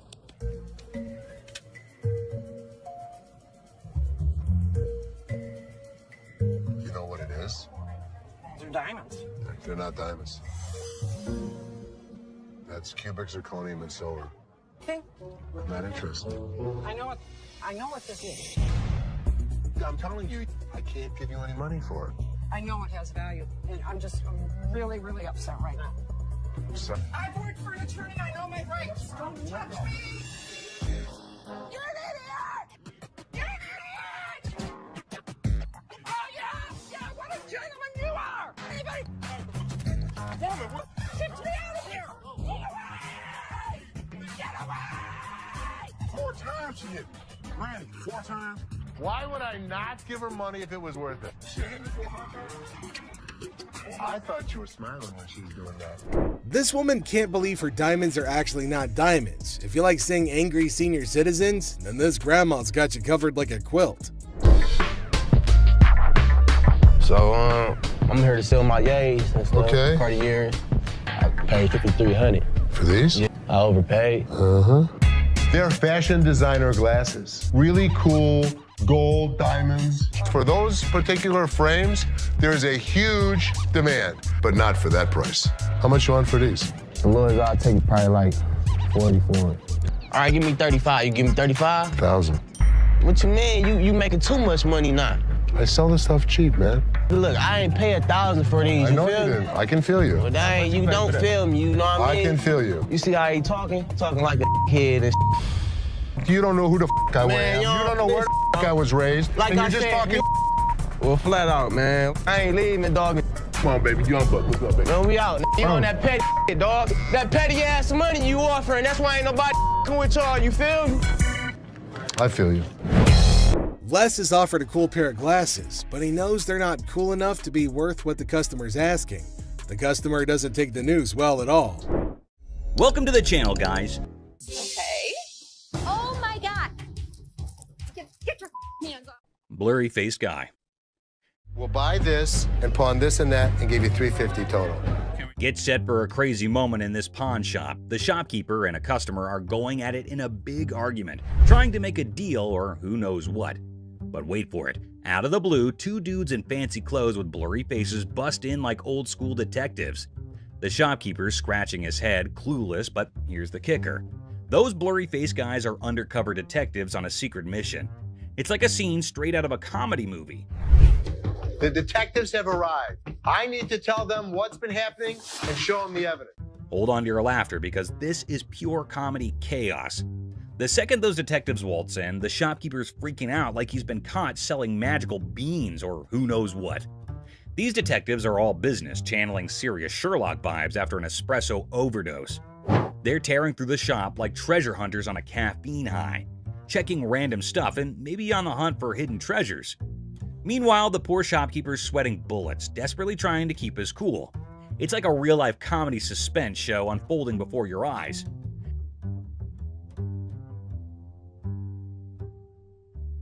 Get ready for the wild ride of the century. These detectives, giving their best modern-day Sherlock and Watson vibes, decide to ramp up the drama with technology. It resembles they're on an investigator show marathon watch as they jump into the security camera film. As they replay quick forward and focus on each problematic little hiding spot in the shop, envision some strong, thrilling music playing behind the scenes. An investigator story with an innovative turn will keep you as eager and anxious as ever. Do you think he was working with someone else? If he was, it could be anyone. Well, buckle up for the big reveal. The digital detectives uncover the mastermind. And guess who? It's our buddy Joe. Yep, good old Joe is the culprit behind all the missing stuff. These detectives don't waste a second. They slap handcuffs on Joe quicker than you can say guilty as charged. And just like that, the pawn shop transforms from a place of heated arguments to a full-blown crime scene. The shopkeeper, still in shock, watches as Joe gets escorted away by the police, handcuffs and all. The whole situation is so bonkers it can make anyone burst into laughter. It's like a comedy show with mix-ups, detectives with blurry faces, and a surprise twist. You'd be left thinking, did that seriously just happen? It's pure comedy gold, my friend. Comedy gold. A massive fraud. This one will truly astound you, so hold on to your chairs. The largest swindle to ever occur on the show, so far as people are aware, left everyone perplexed and alarmed. Basically, the boys said that someone from the shop had conned them. She pawned 2 of our laptops, and she told us she was going to give us the money and the laptop. To make a long story short, a woman pawned 2 of their laptops and then informed them that she knew someone who worked at the pawn shop and would give them the money and the laptops. You pawned something? Yes, she has the ticket to When did you pawn it? Today. The males are left with nothing because she has their laptops, the money, and even the ticket to their belongings. You at the back door, so you'd end up with the laptops and the money? Yes. It astonished Ashley and Seth as much as it shocked Les. This girl told you one of my guys would meet you at the back door, so you'd end up with the laptop? Les or anybody else was unable to stop it now. Les then thought of a strategy, though. If you can find out which one of my employees, you give me the guy's name, I'll give you the computers. At that point, the youngster had a glimmer of optimism and left, believing that perhaps they could apprehend the employee. Well, let me tell you something. We've been scammed before, and I will not be scammed again. Les then requested that Ashley look up the buyer of each laptop they had that day on their background. Les realized something had clicked when she spent the entire day going through them and finding nothing. You're able to witness it. You'll get the money and the laptops. You go, hell yes, let's do it. Thus, these children were not the victims themselves. Instead, they had been attempting to con them all along. Well, here's the way it works. Nobody gets out of pawn without paying for it, and nothing goes out the back door. This time, they weren't duped either, although the kids did cause Ashley and the others a lot of worry during the day. The bag. Imagine this super funny video with a lady who's basically playing the I'm lost in a bag shop game at a crowded mall. So there's this awesome comedian pretending to be her, right? She strolls in like she just landed from Mars, completely clueless. Okay, I went to get my purse back to make my payment. Then, out of the blue, she locks eyes with a black bag, and boom!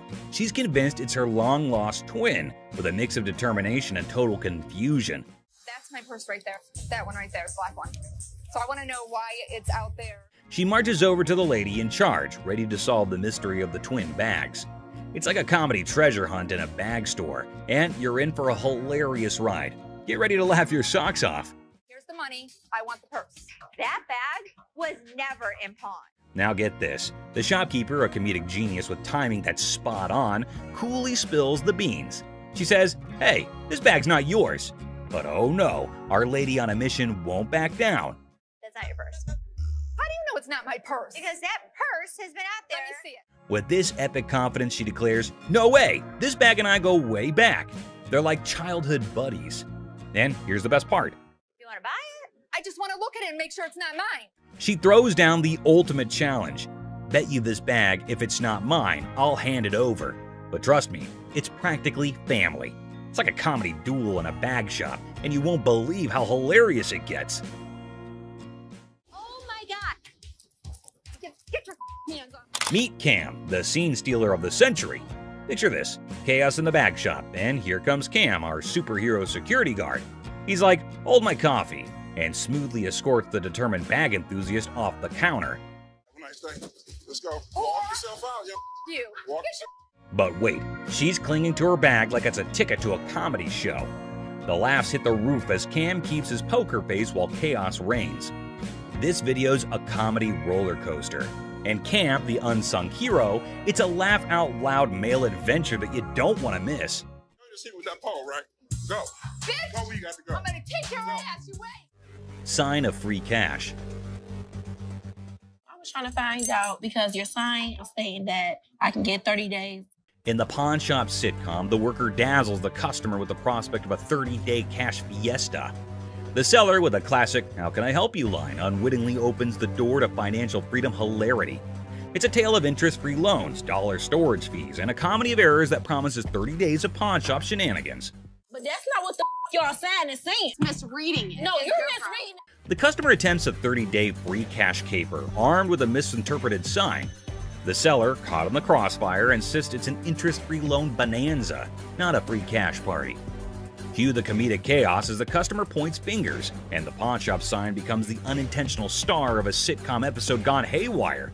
I need my cash. It says it right here. Free cash. The customer demands free cash like a rock star on tour. The seller, armed with the reality of interest-free loans, faces a barrage of demands. The customer, teetering on the edge of pawn pandemonium, enlists a surprise ally, a sassy woman who jumps in the scene like a comedy superhero. Cue the applause for this unexpected twist in the cash crusade.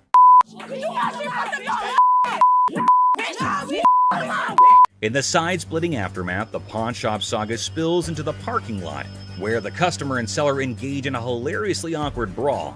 Amidst a flurry of ass cracks and elbows, the spectacle unfolds, leaving the bystanders in stitches. The door slams and the customer vows a dramatic return with an unforgettable "I'll be back" exit line. Comedy gold in the pawn shop arena. Antique computers.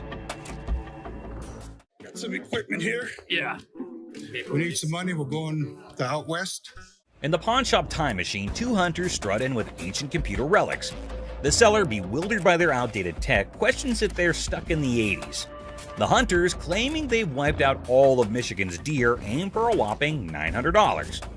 So how much are you looking for? About $900. The price tag triggers more shock than a retro computer's boot-up sound. What I can offer you is zero. Zero.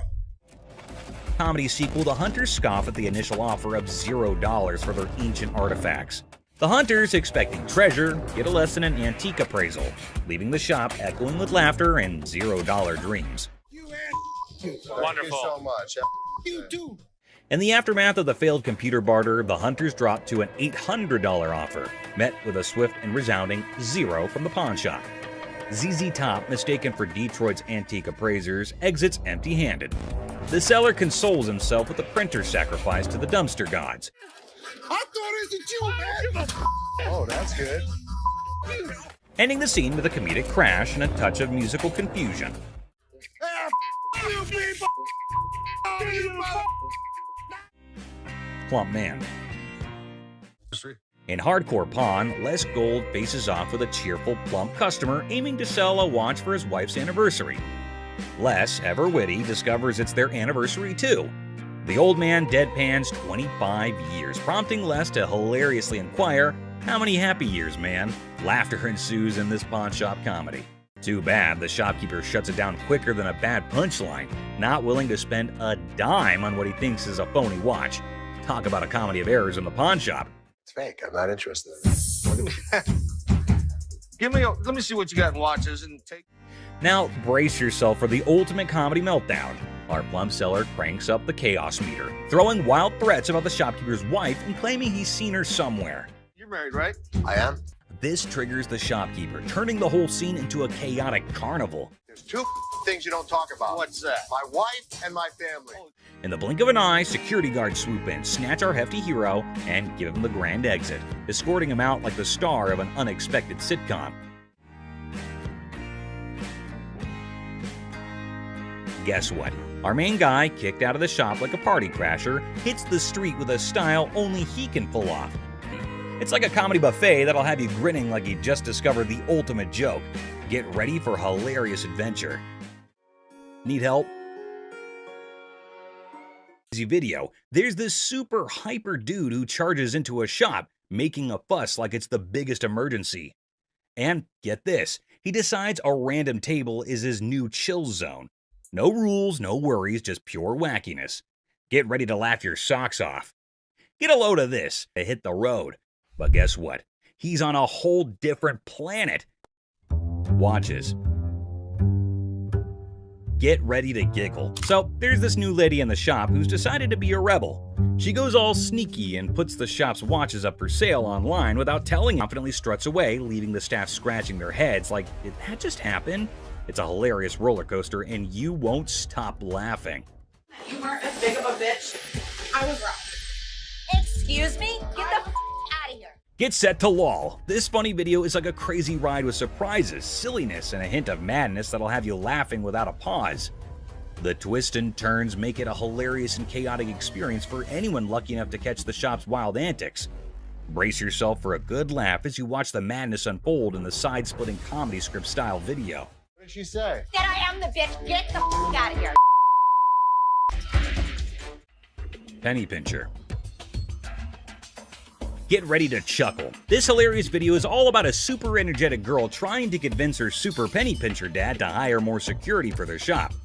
She's all passionate like, "Dad, we need extra protection." But oh boy, her dad's like, "Nah, that's just throwing money away."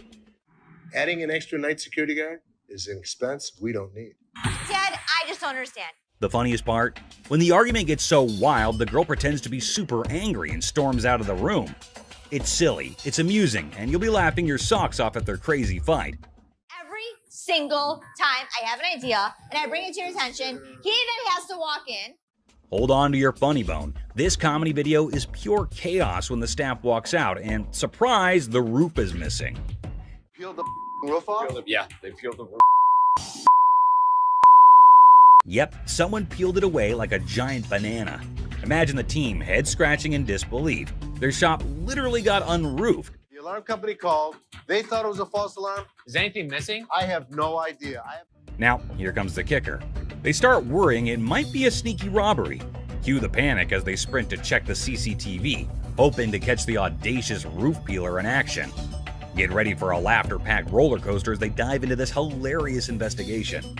Get ready to laugh in this super funny video. They got 2 guys. So they get through the internet room, jump in. The staff at a quirky shop freaks out when they find out someone peeled off the roof for a supposed robbery. Total chaos, right? So they go all detective and check the CCTV footage. But wait for it. Turns out, not 1, not 2, but 3 guys break in. And here's the kicker. Looks like they grabbed the coat right there and then out. So these guys could have been part of a 3-man team. One of them ends up hiding inside the fridge. It's like a comedy show gone wild, leaving the staff scratching their heads and everyone else in stitches. You won't believe the crazy twist in this comical caper. We got broken into last night. Took it for a coat and ran out. I told you that security should have been here at night. Stolen microphone. The seller, baffled, asked when they were taken off the rack. It's a funny scene of concert chaos turned into a pawn shop jackpot, where microphones become rock star souvenirs, and the friend is the accidental hero of the day. Microphones I picked up from a concert last night. The person insists the microphones were flung into the concert crowd, a spontaneous catch. The seller, eyebrows raised, gets an unexpected call from American Jewelry about missing microphones. It's a classic mix-up where concert souvenirs turn into an unintentional pawn shop investigation, leaving everyone wondering how the microphones took an unexpected detour. I'm from American Jewelry. I have a gentleman down here. A mad girlfriend. Welcome to the whirlwind of pawn shop hilarity. Our unsuspecting star walks in aiming for a ring appraisal and potential pawn deal. Little did they know, they were about to join the ranks of pawn shop legends in a tale of marital madness. I wanted to get it appraised, see how much it might be worth. Okay. Hold on to your hat. Drama unfolds as accusations of ring-napping soar, plunging the spouse into an emotional roller coaster over the disappearance of their precious bling. The tension is so palpable, you could carve it with a jeweler's precision.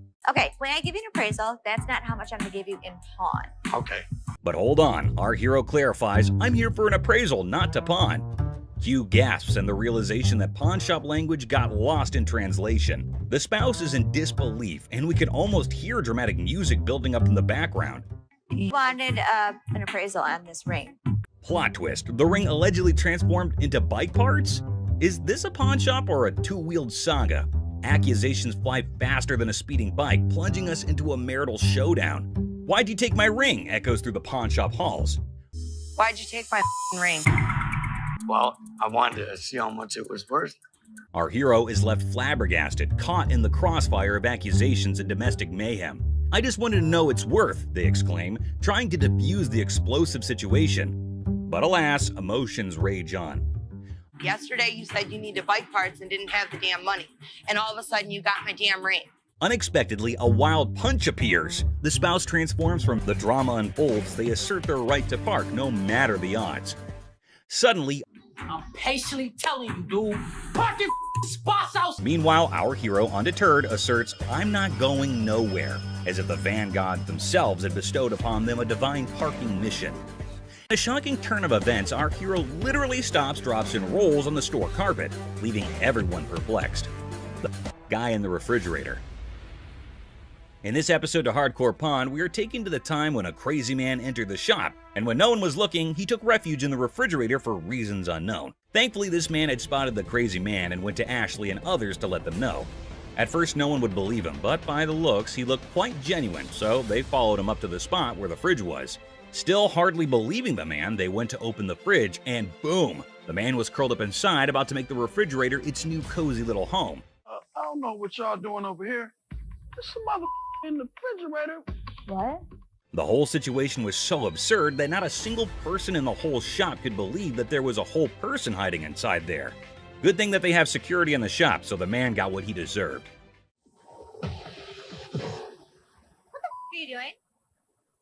Fake earrings. Two sassy black queens strut into the pawn shop, flaunting earrings worth $350. The seller, bewildered, questions their cash craving. They snap back. How you doing? Good. I'm here to pawn these earrings. Okay. Honey, our financial drama is an Oscar-winning secret. The seller innocently inquires about the swearing, prompting the girl to unleash a verbal firework. Trying to get $350 for them. Why do you need the money? It's none of your business why I need the money. As he fumbles to record the chaos, he realizes these queens can turn from pawn shop patrons to drama divas faster than his slowest sale. Talk about a speedy emotional roller coaster. Why are you swearing at me? Because you asking me why I'm coming in here to handle my business. In the midst of the jewelry saga, it's a linguistic roller coaster. The seller's ears are bombarded with jewelry, loan me my money, and a kid-eating crisis. What does my sign say? Jewelry and loan. This jewelry, loan me my money. I got to feed my kid. The drama unfolds faster than a soap opera, leaving him nervously counting non-existent diamonds. Talk about a pawn shop sitcom. Man, you getting on my nerves, dog. How'd you get You this? ain't even looked at my Do you know that these aren't real? In the sizzling pawn shop showdown, the win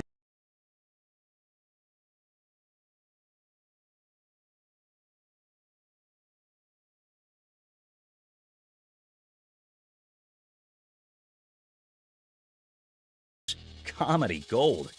How the you gonna tell me just by looking at my that they not real? They're not real. As the Queen of Sass declares her exit, she throws shade like confetti. Insults rain down, targeting the seller's wrinkled up hair and questionable fashion choices. With a parting shot about a jury and long bow ass, she exits, leaving the pawn shop in stitches and the seller questioning his life choices. I ain't leaving this till you give me my money. I need my mother dead. Coloring book. Ashley enters confidently, challenging authority. Seth tries to manage the chaos. Tension rises as they clash, leaving everyone puzzled. Don't come in here thinking that you know everything in your like. I didn't know you anything. should go off and like run back to Hawaii and rebought that shirt. Unearthed gems, a JFK coloring book from '62, and a Frank Zappa one from '82. Mom's surprise drawer is found. Now, the shop's in for a laugh, unraveling the tale behind these quirky relics. Hello. Hello.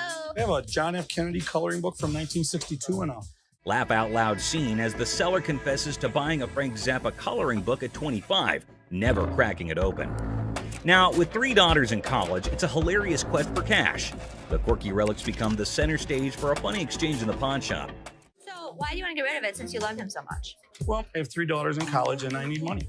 The negotiation dance continues as the seller justifies prices, leaving room for haggling. Tension rises comically as the buyer feels snapped at.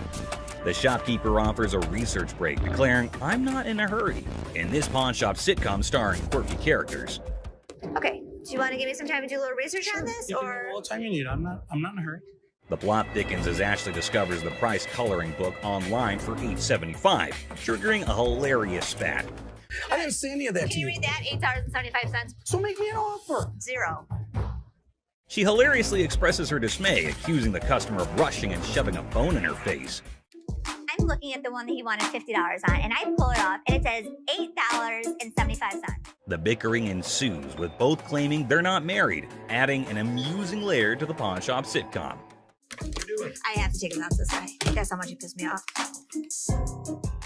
In the ongoing pawn shop drama, Ashley delivers a sassy retort to the customer, suggesting he adds value nowhere and jokes about returning to Hawaii. The banter continues as another worker calls out Ashley for being rude. I think you're disgusting and rude. I didn't say any of that Can you read that? $8.75. Leading to a comical exchange where Ashley dismisses them to focus on yourself. The workplace comedy unfolds with quirky characters and witty comebacks. Well, you don't add value to the organization. I have one. Well, thank you so much. But the next time you sign my paycheck, you can tell me how to work. Parking lot. Cue the workplace alarm. The notorious parking lot gambler is back, and the office crew is on high alert. With a battle cry of "Let's go get him!" they embark on a mission to catch the elusive man of many lands, or as they dub him, That Lady Pakistan. Office drama just hit the jackpot. What gambling again in the parking lot? Meet Robert Robertson, the maestro of sports memorabilia, introducing himself to Dennis in a pawn shop saga. The plot thickens as he unveils a treasure trove of Detroit Lions autographs salvaged from his sister's basement flood. Forget superheroes, this guy's heroics involve rescuing signatures during a Union picket line water ballot. All right. Here's Robert. Robert, Nice to I'm meet Dennis. you. Nice to Nice meet to you. meet you, Dennis. Yeah, I got an item here. You might be interested in. In the wild world of pawn shops, Dennis is hit with a first, an NFL labor strike poster. As Robert pitches his Union picket line relic, Dennis, caught between fandom and frugality, contemplates the value. It's a negotiation dance where even the poster's wrinkles have a say, and Dennis dreams of a dad who'd splurge on a heartbeat. What, Steve Backus? This is the first time a guy actually brought in an NFL labor strike poster. Dennis and Seth, the dynamic pawn shop duo, are advised to step up their deal-closing game. In the Battle of Signatures, Robert's pitch clashes with Dennis's detective skills. It's a showdown of history versus water stains, where even a tear is more drama than a soap opera, selling history hard, selling water-stained history a comedic challenge. One just like this mint, though, and he got $950 for it. Right, so if that was mint, why would you want $1,000 for this? In this hilarious haggling carnival, the pawn shop pros are on their knees throwing cash offers at Robert for the water-stained NFL labor strike poster. It's a dollar dance-off with Dennis and Seth, and they're juggling 20s like it's a comedy club. In the end, it's 5 20s that win the bid, leaving Robert with a pocket full of paper and the pawn shop crew high-fiving over their historic steal. $75? No way. Offering you just $100 cash money right now would make it. Gold earrings. In the golden world of earrings, Ashley and the customer embark on a carrot quest. The earrings sparkle, but the price tag dims the shine. The customer eyeing the digits suggests a hilarious plot twist, an exchange proposal that could turn this jewelry journey into a comedic barter ballet. I was looking for some gold earrings. You are in the right department. In the dazzling dance of earrings and dollar signs, the customer flips the script with an exchange proposal. Ashley, the jewelry juggler, contemplates the weight of the situation, hoping those earrings don't tip the scales against her. It's a hilarious jewelry version of Let's Make a Deal, where carrots and comedy collide. Well, what we can do is I can take those and apply money towards these. In the Comedy Club of Carrots, Ashley drops the punchline, a whopping $500 for the desired earrings. The customer expecting an exchange extravaganza faces the reality check. Okay, so what I can do for you today, I can apply $40 towards these. I paid $500 for those. What do you mean? You can't do an exchange? Ashley, the weight wizard, spills the carrot beans, revealing that these earrings are more featherweight than a dieting hummingbird. It's a priceless jewelry negotiation that has the audience and the scales in stitches. Okay, I can't give you $500. Why you can't? because it's not worth. In this comedy climax, the customer unleashes Carrot Chaos, insisting her earrings are weightlifting champions. The tension escalates as she dubs Ashley Boo, but a touch sets off a mini drama. I know how much these cost, boo boo. Because you screamed that they're gonna get you more money, boo boo. The pawn shop becomes a carrot battleground, and Ashley's final offer of $175 is the punchline that sends the customer storming out, leaving the jewelry saga in a carrot cloud of comedy. Everybody else good. Pose made you Fake diamond. In this wild pawn shop showdown, two characters storm in like a tornado, armed with an attorney and a demand for $900. The seller, caught off guard, awkwardly requests a card while the attorney seems more like a background dancer in a chaotic legal dance. It's a scene where negotiations are more like a comedy sketch, leaving everyone wondering if they stumbled into a legal circus. I got my lawyer with me. This is wrong. Show me your card. I don't have a card with me. My attorney. Customer unveils a questionable earring, claiming it turned his ear into a rainbow. The seller, armed with skepticism and a keen eye, dissects the earring, declaring it a fake diamond disaster. What do you want to do today? You want me Can to I get figure my money out? back? You want me to figure out why your ear's turning a different color? Is that a real diamond? Enter the legal cavalry. The customer brandishes a lawyer in the name of mismatched receipts and the ear that turned technicolor. It's a jewelry malfunction turned legal circus, and the pawn shop is now the stage for hilarious gemstone saga. This is not the correct earring for the receipt. Chaos ensues as the customer brandishes a jewelry store receipt like a wizard spell. The attorney, a sidekick in this legal circus, demands a refund for the rebellious earring. The seller, caught in the crossfire, faces threats of escorting and leg knocking, all while insisting they won't budge. It's a legal showdown where the only guarantee is a laugh-out-loud twist around every shiny corner of the pawn shop arena. The earring does not match the description. What you mean? So you saying now I just brought an earring in? The customer, armed with a kaleidoscope ear and a refund demand, insists the seller turn around and walk that butt out the door. The seller, invoking a hint of pawn shop diplomacy, proposes a negotiation dance, but warns, keep your butt back there. Cue the dramatic soundtrack, man, it's a comedy in motion. An evil woman anthem echoing through the pawn shop arena. Get out. Yeah, you took my money. You sold me a gold earring. Golden State Warrior ring. I just got engaged, and I heard you had a 75 Golden State Warriors ring, and I was thinking that would be perfect for my fiance. This man came into the shop to buy something, which is odd because most people come into the shop to sell something. This man, on the other hand, was interested in Rick's 1975 Golden State Warriors ring, but Rick was unable to but laugh at this. Rocco, will you grab me that ring? Sure. That is a brave man that would give his fiance a championship ring. Even though Rick keeps on laughing, asking why the man is giving a ring like this to his fiance, we understand that the buyer isn't pleased with Rick's antics.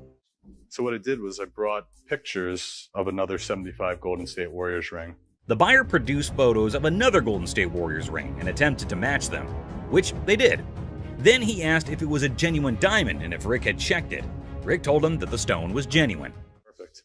Have you tested the diamond? Oh, yeah, it's a real diamond. It's a real diamond, okay.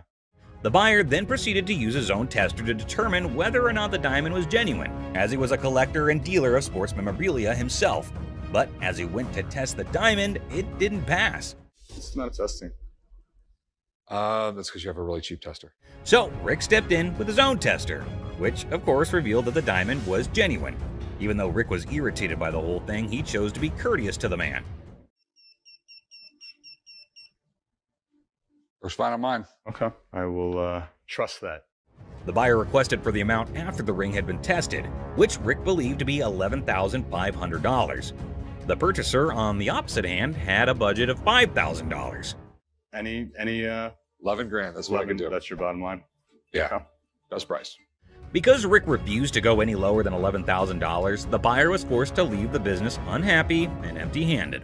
I didn't think he was going to go 5,500, but I thought, he'd work with me a little bit. But he seemed like he wanted to punch me in the face.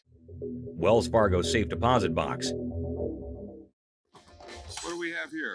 Well, we got a Wells Fargo strong box. This man arrived with a Wells Fargo safe, an antique ball and chain, and a couple ancient handcuffs. The seller was asking roughly $2,000 for everything in the package. All right, well, tell me about these things. This ball and chain right here actually comes from the human prison. It's the oldest prison in the state of Arizona. Folsom Prison was Arizona's oldest prison, and the handcuffs belonged to it since the late 1800s. Here's my concerns. When they forged chains back in the 1800s, it was just hot welding together. At that time, it was all performed by the blacksmith, but the chains that the man brought in were all electronically forged. Not only that, but Rick had another major problem. Never in the history of any prison did they ever have their name put on the balls. What Rick was saying was that everything the man brought in was false, but the seller was not ready to believe Rick. It's fake. What makes you an expert on this stuff? I've been buying and selling this stuff my entire life. Even if the contents of the package were phony, there was a chance that the box itself was not. So Rick made a deal for the box and left the rest. Box, I'll give you $400 for it. I want $1,200 for it. No, you don't. And the transaction was completed for $400.50. The seller left, and Rick subsequently decided to consult with an expert about what he had purchased. Okay. 19th century strongbox, Wells Fargo. Following a thorough examination of the box, the expert asked Rick the following question. First things first. Have you already bought this? The box was just as false as the other items Rick did not purchase, and the expert agreed. It's a complete fake. Damn it, Rick. Mystery guy.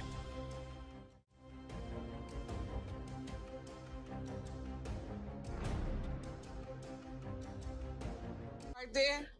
Here they come again. Hang on to your hats, folks, because we're diving into one wild tale. Picture this, a mysterious dude looking like a secret agent casually strolls into a pawn shop, acting like he owns the place. The shopkeeper, eyes wide open, can't help but stare at this walking enigma. I mean, who wouldn't? He's like a riddle on two legs. Now brace yourselves for the craziness escalates. Our mystery guy isn't flying solo. He's got not one, but two ladies in tow, a trio causing a ruckus. They swagger up to the counter, and out of nowhere, the guy dramatically declares that the ticket he's waving is faker than a rubber chicken. Everyone in the shop, imaginary files included, gasps in surprise. Her on the ring, or get the ring back. She's got a receipt. Let me right explain here. to you. This is a counterfeit ticket. Hold on to your giggles. The shopkeeper, smelling something fishy, turns into a detective. With a sneaky grin, he tells the trio to chill and confidently says, "I'll prove it's a fake." The suspense builds as he brings out the real ticket, examining both like he's some ticket art connoisseur. This is the amount of numbers that are here. Okay. Number 2 is state law mandates.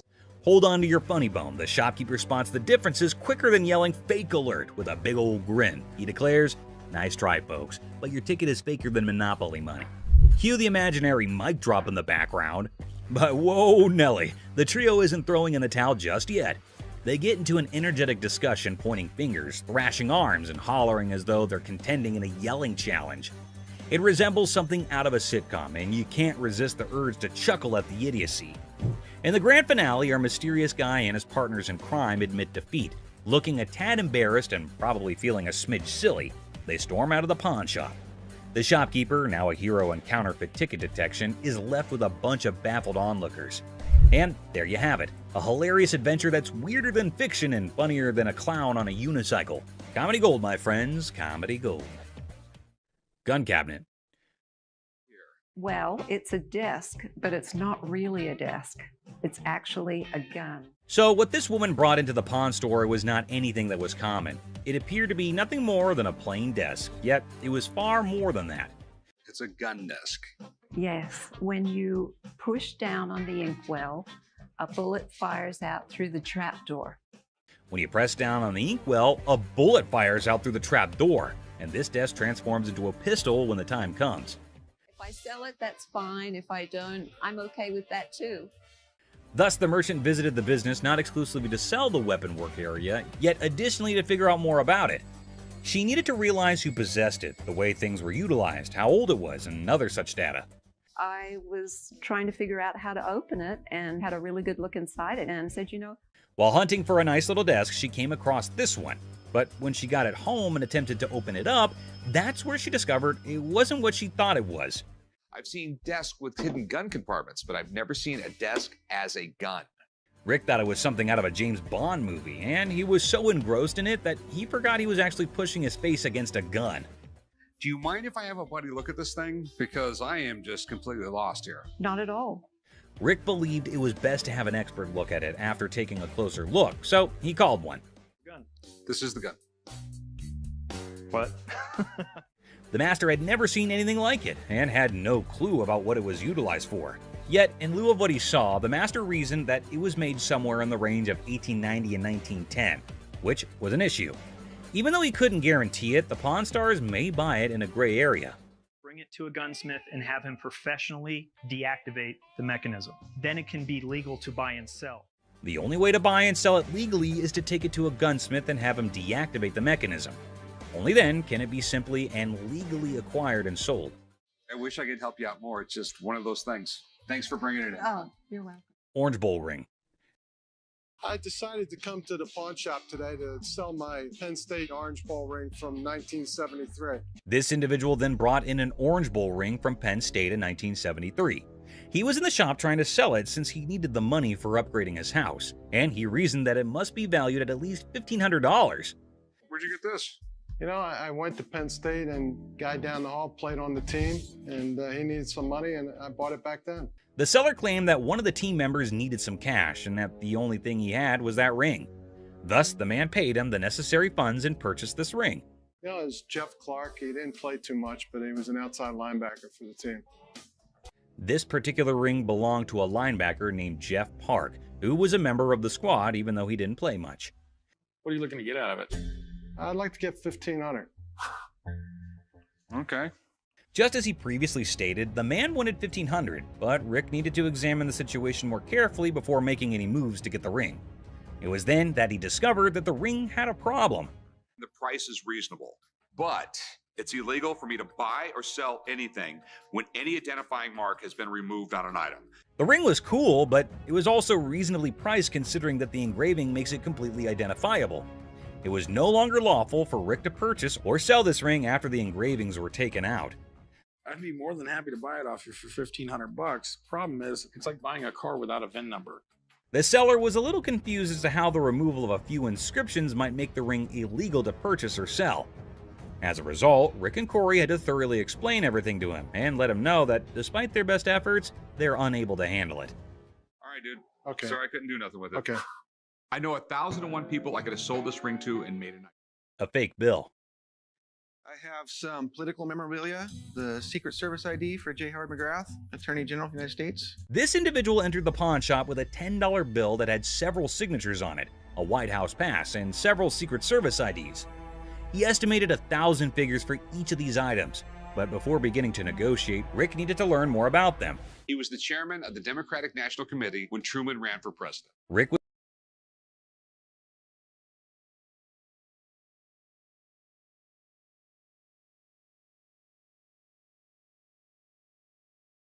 You got some neat stuff here, and these three things right here, I really want to get checked out. Rick checked everything and concluded that not just the dollar that the man had brought in was counterfeit. Rick had to see the expert to find out if he could purchase the other items since he had a hunch that doing so might be illegal. You don't want. A counterfeit bill is not legal to own. The expert said that the White House pass and the Secret Service ID were authentic and acceptable to purchase, but the fake banknote was a different thing. Thanks for coming in, Mark. Not a problem. You're the best. Appreciate it. Alrighty. Now that the expert had left, Rick was prepared to strike a deal. Aside from the fake bill, he asked the vendor what else he wanted. Yeah, I'll give you $500. Got a deal. All right. You want to write them up? Yeah, sure. The vendor left the store with the cash and the unauthorized bill after the trade was completed for $500. Hopefully he gave the Secret Service the counterfeit bill. Harley Davidson. You got any paperwork I can see on it, or? Yeah, I got the title, but can we negotiate first or something? I mean... Now, Corey's a seasoned pawnbroker, and his spidey senses tingled the moment the seller mentioned paperwork later. It wasn't the gleaming Harley Davidson that raised an eyebrow.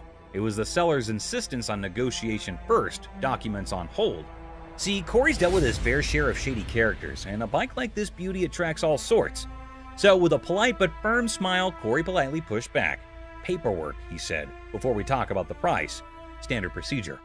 You got any paperwork I can see on it, or? Yeah, I got the title, but can we negotiate first?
I just got this phone that I bought here like 2-3 days ago, and this don't work. The bell above the pawn shop door jangled, and in walked a man clutching a sleek black phone.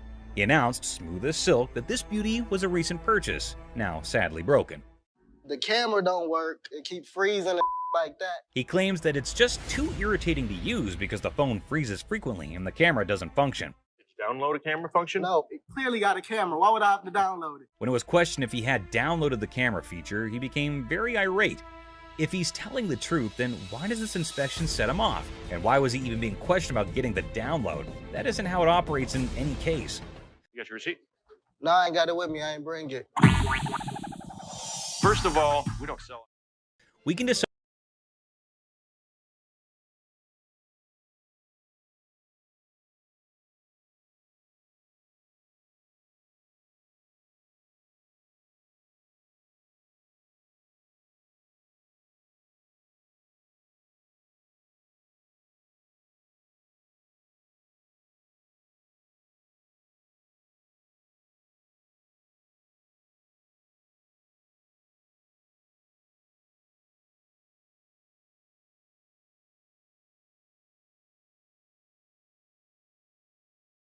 Another phone. If he said clearly one more time, I was going to clearly have to knock his freaking head off. We're all aware that Rich needs the receipt. You, my man, are not. Who sold the phone to you in the first place? Somebody. He here. When questioned who exactly had sold him the phone in any case, he quickly pointed at any random employee. But we haven't had one of those up for sale since I've been here in 6 months. I mean, I just seen you in 2 weeks. Furthermore, it appears that the youngster he pointed at didn't know why he was being called for. Thank you very much. I appreciate you coming on over here. You can go back to selling that computer. All Rich knows is that it's an iPhone, but he's more irritated by something else. What's more, clearly it was working out. Can you go show him how it works? Take a picture out in the parking lot. And then, like a burst dam, the story spills out. The phone wasn't his. The purchase was a shady deal in a back alley. The frustration wasn't with the camera. It was with the consequences. The cold sweat of a gamble gone wrong. With a sigh, Rich ushers in the man and his broken phone out of the shop. The heavy silence echoing their unspoken pact. The truth had been told, the game was over. That's all for our video. We hope you liked it. Please comment, like, and subscribe. Don't forget to hit the notification bell for more videos like this. Share it with your family and friends. See you next time. Christina stealing money. Here's something curious happening. Les seemed to be very angry over that man. Don't know what that man was doing there and what he had done, which made Les angry. Let's see what will happen. Ant stole the leftover money. Everyone there is so angry. What is going to happen now? Les is curious as he is sure that Christina cannot do this kind of stuff alone. There must be some other people supporting her in his play. Les is taking it to extremes and asking again and again if there's another one with her. Have you been working with any other employee? No. All alone without any knowledge of anybody else stealing from us, correct? Oh God, he asked her to send her to jail if she did not speak the truth. Oh my God, things are getting worse. She's not telling anything. Mother-daughter fighting. So there's a woman coming with her daughter. She showed some pieces of bottle in her collection of stamps. According to her, it is worthy, but actually it is not. Les asked her that it is not that worthy. Oops, the mother got angry at Les. Because for her, they are worth everything. What will happen now? So what you got? I got some really expensive stuff. Show me. Oh my god, the daughter charged a fire against her mother. You better don't. No, you. Girl, what the hell wrong with you? She triggered her and insulted her for her useless collections, and oh my god, look, they're about to have a deadly fight. Oh god, the mother scratched her daughter. Les is stunned. They don't want. Get the off my. What the is wrong with you? The mother and daughter are having extreme fighting conditions. Everyone around is watching them. Les is stunned and did not have any idea that this would happen, or it might be very casual to them. Get the up now. Okay, the guard has been called. The mother is still beating her daughter well and doesn't want to argue anymore. Both are screaming at each other. The security guard is letting them out. Oh my god, how embarrassing and strange it is to see mother-daughter fighting like that. The security guard gets them out and everyone is laughing at them. Astonished Les. I had to intervene. Okay. You don't know who the Man threatening Les. So a man entered the pawn shop and headed straight towards Les. Seems like it would be a happy deal with that cool customer. Okay, the man had an anniversary today, and so both are sharing some joys together. Seth and Les's fight. Les and Ashley seemed to be discussing some serious stuff. Felt like something serious had happened. Giving a 40,000 square foot free-for-all back there? That's no policy. What do you think brought us to here, Seth? But Seth is not getting anything. They are having a fight. Owner of the shop better than him. Les is stunned. Everyone around is listening and is terrified of what will happen now. It's outdated. I can run this place better. I know exactly what needs to be done. I want the opportunity to run this place. Les is going to take everything very seriously. God knows where that anger will lead both of them to. Les is tailoring Seth that he cannot do anything, and without Les, the pawn shop would close. No one can run the shop better than Les. But things are not getting cool. Seth yelled after Les and got out of the cabin. Ashley, listening to all this, is making fun. God, it is not that serious. Well, Les in his anger was constantly getting furious over that debate. Man got beaten by Les. A mess, but he's not stopping. I think he wants to insult himself. It will make things go mad. He is extremely screaming and trying to hit her out.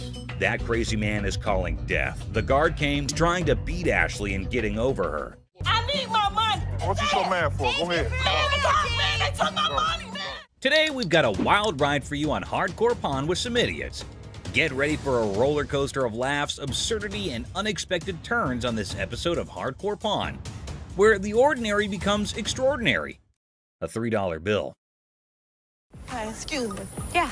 Hi, I'm looking for a watch, maybe about $100. I got $100 to spend. Well, look at this drama unfolding in our favorite pawn shop. A woman struts in like she owns the place. The owner, trying to impress her, showcases some bling, and she's all ears. It's like a weird dance of possessions. That's really pretty. It's really Looks good on you. That one's 100. 100? I'll take it. Okay. Things are heating up. The woman, feeling all high and mighty, wants the pricey watch. Negotiations are on, and after some back and forth, she says yes. Cash time, right? Wrong. Now we add tax on that. It's gonna be 106. All right. Here. Hold up, the plot twist is here. She pulls out a gift card worth $100 and thinks she's the queen of the Pawn Palace. The owner's face? Priceless. She's like, lady, are you serious? These are not our gift cards. What would you call it? These are preferred customer. No, snap. The owner ain't buying it. He accuses the gift card of being faker than a $3 bill. Trauma alert. The woman's in denial, insisting it's legit. This is better than a soap opera. Apply $100 on it. That is not our gift card. And now, ladies and gentlemen, we've got a full-blown showdown. The owner versus the woman. It's like a bad reality show. She's trying to swipe that card. He's not having it. Cue the verbal fireworks. Okay, I'm not about to lose. Hold on all one right? second. Let me explain this I'm to her. not about to lose. I want to watch turn around and swipe. The tension is thick, and so is the irony. The woman's yelling, the owner's smirking. It's like a comedy sketch gone wrong. This fight is going in circles, and I'm here for it. You the ugliest two sisters I've ever seen in my life. Finally, someone with common sense. The owner kicks her out like he's escorting a misbehaving guest from a party. She's asking for directions like she's lost. Well, she kind of is, lost in her own questionable choices. I'm gonna get my money. Hey, Byron, show her where the money's at. He's gonna show you where the money's at. As she's thrown out, she's hollering about fraud and wanting her money back. Lady, you tried to pull a fast one, and now you're left with nothing but echoes of your failed scam. Better luck next time, or not. Go ahead. They took my money, man. Somebody want $100. Penguin generator guest. Well, folks, here we're witnessing a guy waltzed in reassembling a penguin on a skateboard. Cue the chaos.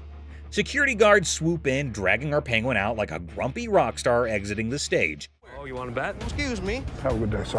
Hell no. No. Have a good day, sir. Gun desk.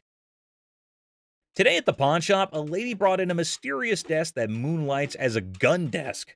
A desk with a concealed firearm. She's clueless about its value, but is selling it like a quirky antiquity. If danger strikes, just push the button and file your stress away. Where in the world did you get this? I got it in an estate sale. I was just looking for a nice little desk to put a guest book on. Apparently, the lady got this gun desk from an estate sale, thinking it was just a cute desk for a guest book. The seller's reaction? He's seen hidden guns in everything. Swords, canes, cameras, but a gun-disguised desk? It's like 007's DIY project gone wrong. You're really not going to stop anybody if you shoot them in the thigh with a small 22 like that. Well, it's not even a regular 22. It's a 22 short or something it looks like. The pawnshop seller, baffled by the antique gun desk, insists on a buddy inspection to verify its age. The buyer, eager for the coolest desk ever, is like, "Where's the gun, though?" Antique furniture shopping needs gun control comedy. This thing is a gun. You press there's the trigger. That falls down, hits the hammer. The bullet flies out this way. The second seller is utterly perplexed by the gun desk, questioning its practicality. He's pondering who would buy a tiny desk with a hidden firearm. Meanwhile, the buyer's probably thinking, well, it's the perfect desk for a high-stakes game of hide-and-seek. The other thing is, I don't know how old this thing is. The seller delves into firearm logistics, explaining the pre-1898 loophole and the concealed weapon twist. Meanwhile, the buyer's probably regretting not majoring in antique desk forensics. Okay, it's one to have a gun, but now you have a concealed weapon because it's a hidden gun. Have you had it apart? Yes. The seller navigates the murky waters of antique gun regulations. The buyer, eager for a legal loophole, contemplates turning the gun desk into a non-threatening relic. Antique buyer drama at its finest. Thanks for bringing it in. Oh, you're welcome. I really wish I could have bought this because the odds of another gun desk coming in here are slim to none. Super Bowl ring. Walked into the pawn shop like a Super Bowl champ flaunting a ring fit for the football gods. The seller's dreaming of a touchdown deal at $22,000. But he's ready to settle for $19,500 because even champions negotiate in the end zone. I'm looking to get anywhere from like $22,000 to $21,000 for the ring, but if $19,500 was to hit it, I'd take it. The seller got the ring from a forgetful wide receiver deal. It's from Super Bowl 39, and despite the shop owner's dislike for the Patriots, he acknowledges their success. An issue with the ring's mark is noted. If this Super Bowl ring is the real McCoy, it's worth tens of thousands of dollars. But a hand-engraved manufacturer's mark just doesn't seem right to me. The pawnshop worker, with a quirky habit of hoarding Super Bowl rings, scrutinizes the suspect engraving on the Patriots ring. The seller's mid-20s price tag meets skepticism as the shop owner delays, realizing this ring's authenticity quest might need more detective work than expected. I'm gonna have to get somebody in here because it just doesn't look right. I want to do a little bit more research, so we'll get this thing figured out. The seller's nervous about the big bucks, defending the ring's authenticity with player credibility. The pawnshop worker, still skeptical, calls in an expert, and in walks Jeremy, the ring detective, ready for some bling investigation. Now, rings that are given to players are far more valuable than if they're given to a front office staff member or something. The expert, dropping knowledge on the 04 Patriots ring, relishes Eagles' losses. He educates on the ring's bling, emphasizing player rings' value, and highlights the counterfeit struggle. The pawnshop now is a sports memorabilia professor. Usually you would see that not only in a different location, but it looks to be actually hand engraved rather than actually out of the machine. The expert dissects the Jostens mystery, noting hand engraving and unique features. Despite the unconventional markings, he vouches for the ring's legitimacy. The 04 Patriots bling gets a 100% authenticity seal, and the pawnshop rejoices in a victory for sports memorabilia truth. The They actually had to have somebody laser engrave each and every ring. So this ring is 100% legit, and it's pretty awesome. Sweet. The appraisal moment arrives, and the expert places the 04 Patriots ring in the high demand category, estimating it between $30,000 to $35,000. Super Bowl rings from players such as this sell from about $30,000 to $35,000. Nice, nice. The seller, aware of economic woes, starts at $22,000, but the pawn shop owner, considering the long wait, bargains at $18,000. Negotiations roll with a counteroffer of $21,000, reminding the seller you don't have anything like this in your showcase. The ring dance continues. I go 21. You don't have anything like this in your showcases. I know you have a Patriots ring, but you don't have that Patriots ring. After intense haggling, the 04 Patriots ring lands in the pawn shop owner's possession for $20,000 cash. Family banter erupts over the new addition, turning it into a $20,000 paperweight threat. The ring battlefield unfolds. I'll give you 20 grand. Pass. 20 grand. Cash. $100 bills. Just because I need a Super Bowl ring for every one of my fingers. Deal. Deal. All right. German spy camera.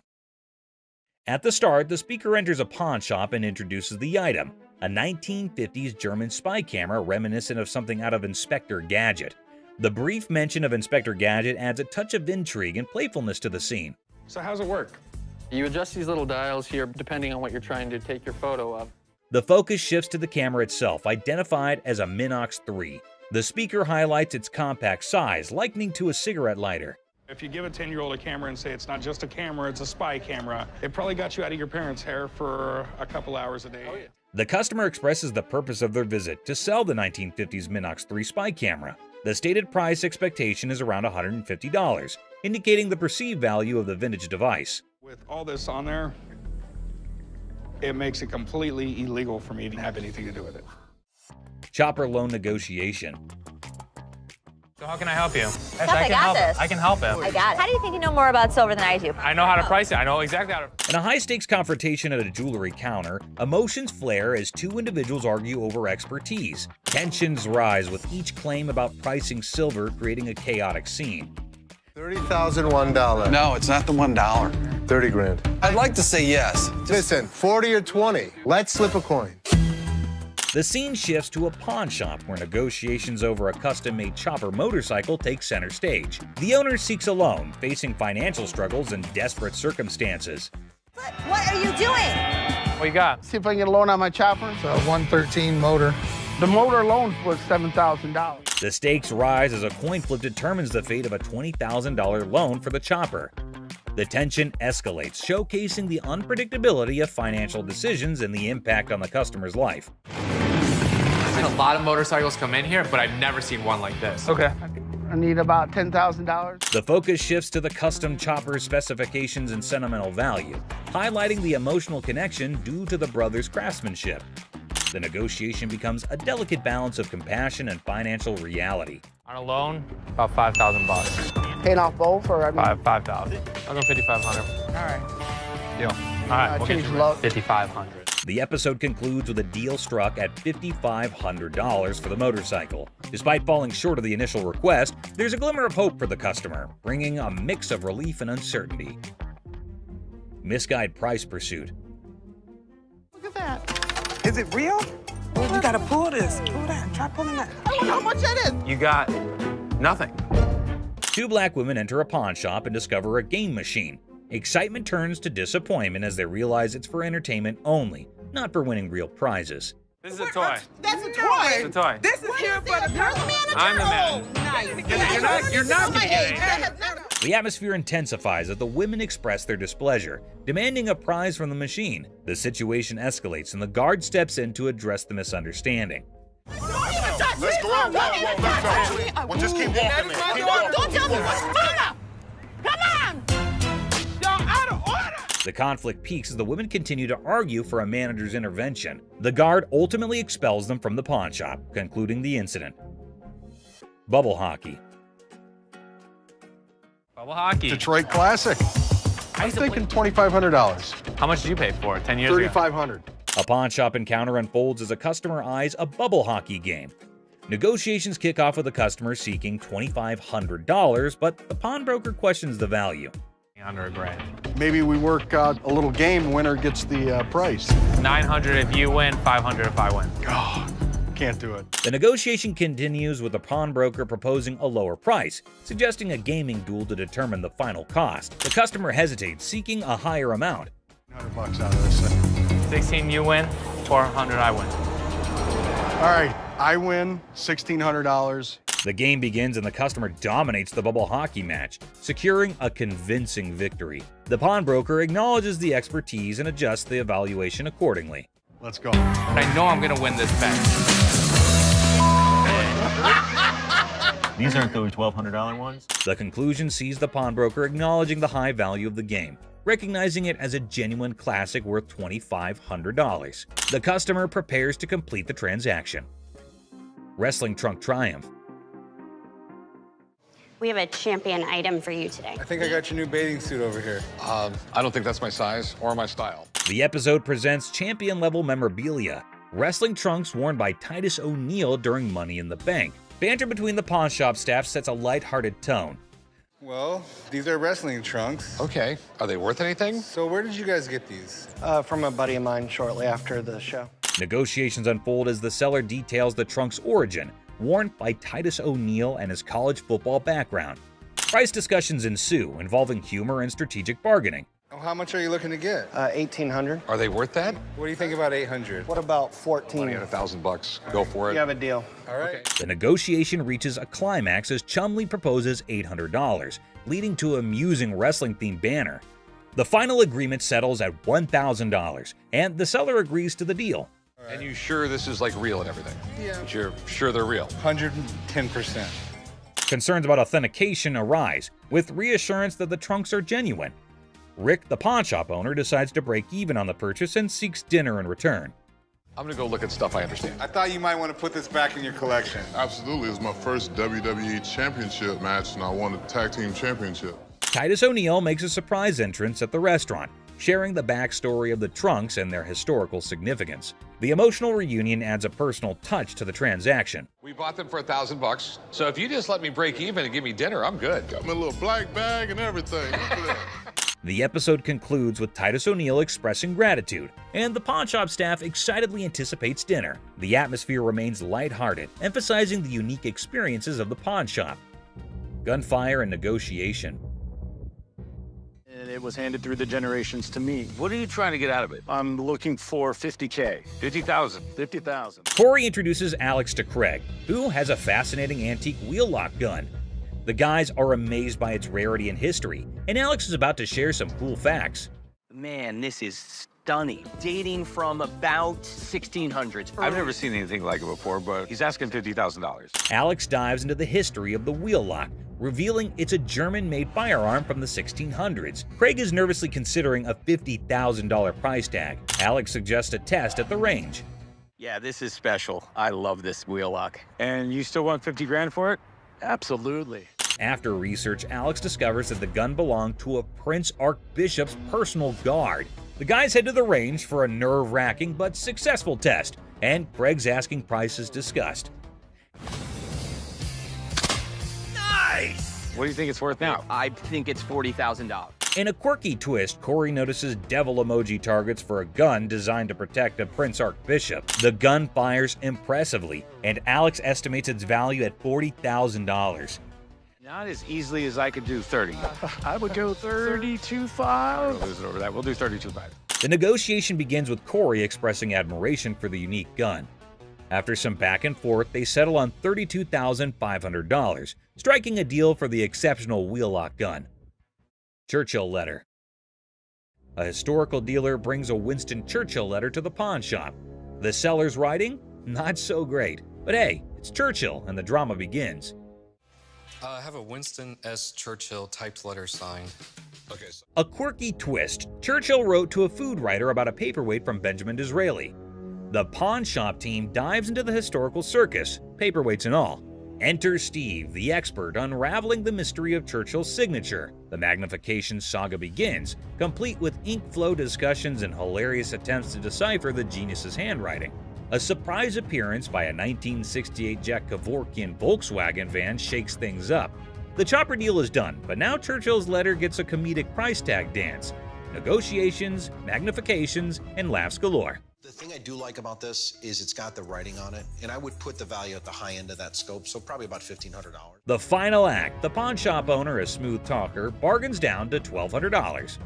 The deals are sealed and everyone heads off with laughs, paperweights, and probably a newfound appreciation for historical handwriting challenges.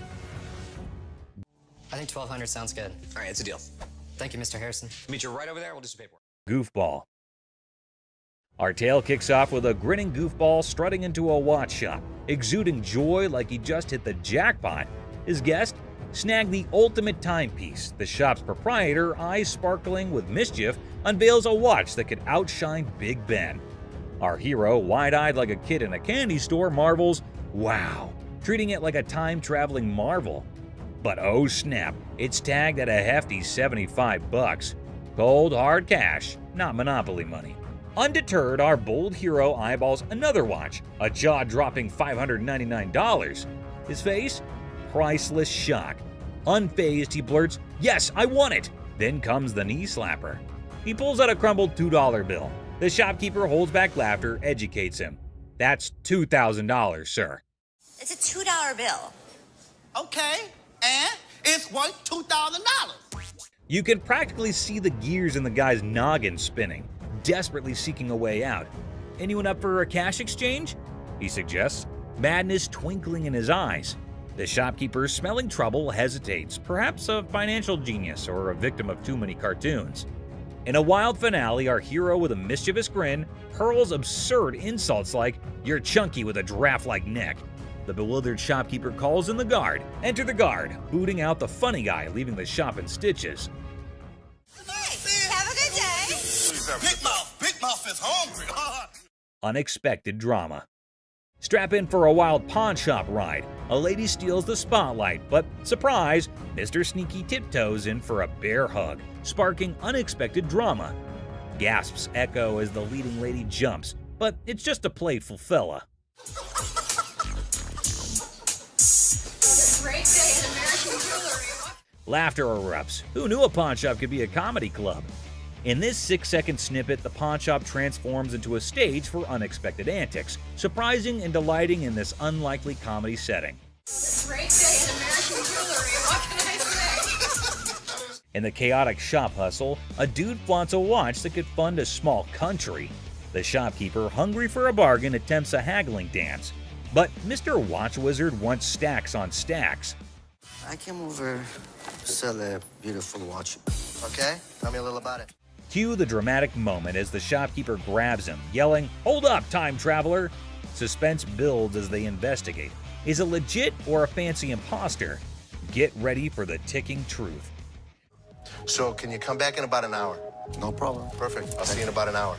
Thank you. Picture our man playing Sherlock, sneakily starting the girl checking the watch. Instead of screams, laughter erupts. A mischievous symphony until the fun police arrive. An authoritative figure sternly commands, "Stop right there." Giggles turn into awkward coughs. Lesson learned. Messing with the timepiece police is no joke. They keep the watch world in check. Somebody had it open. You can see how screwed up they made those screws. Someone did have it open? You can see. Business clash. A dramatic drama unfolds as Mark, introducing himself, seeks business from the owner. Tension builds with background music, setting the stage for unexpected confrontations.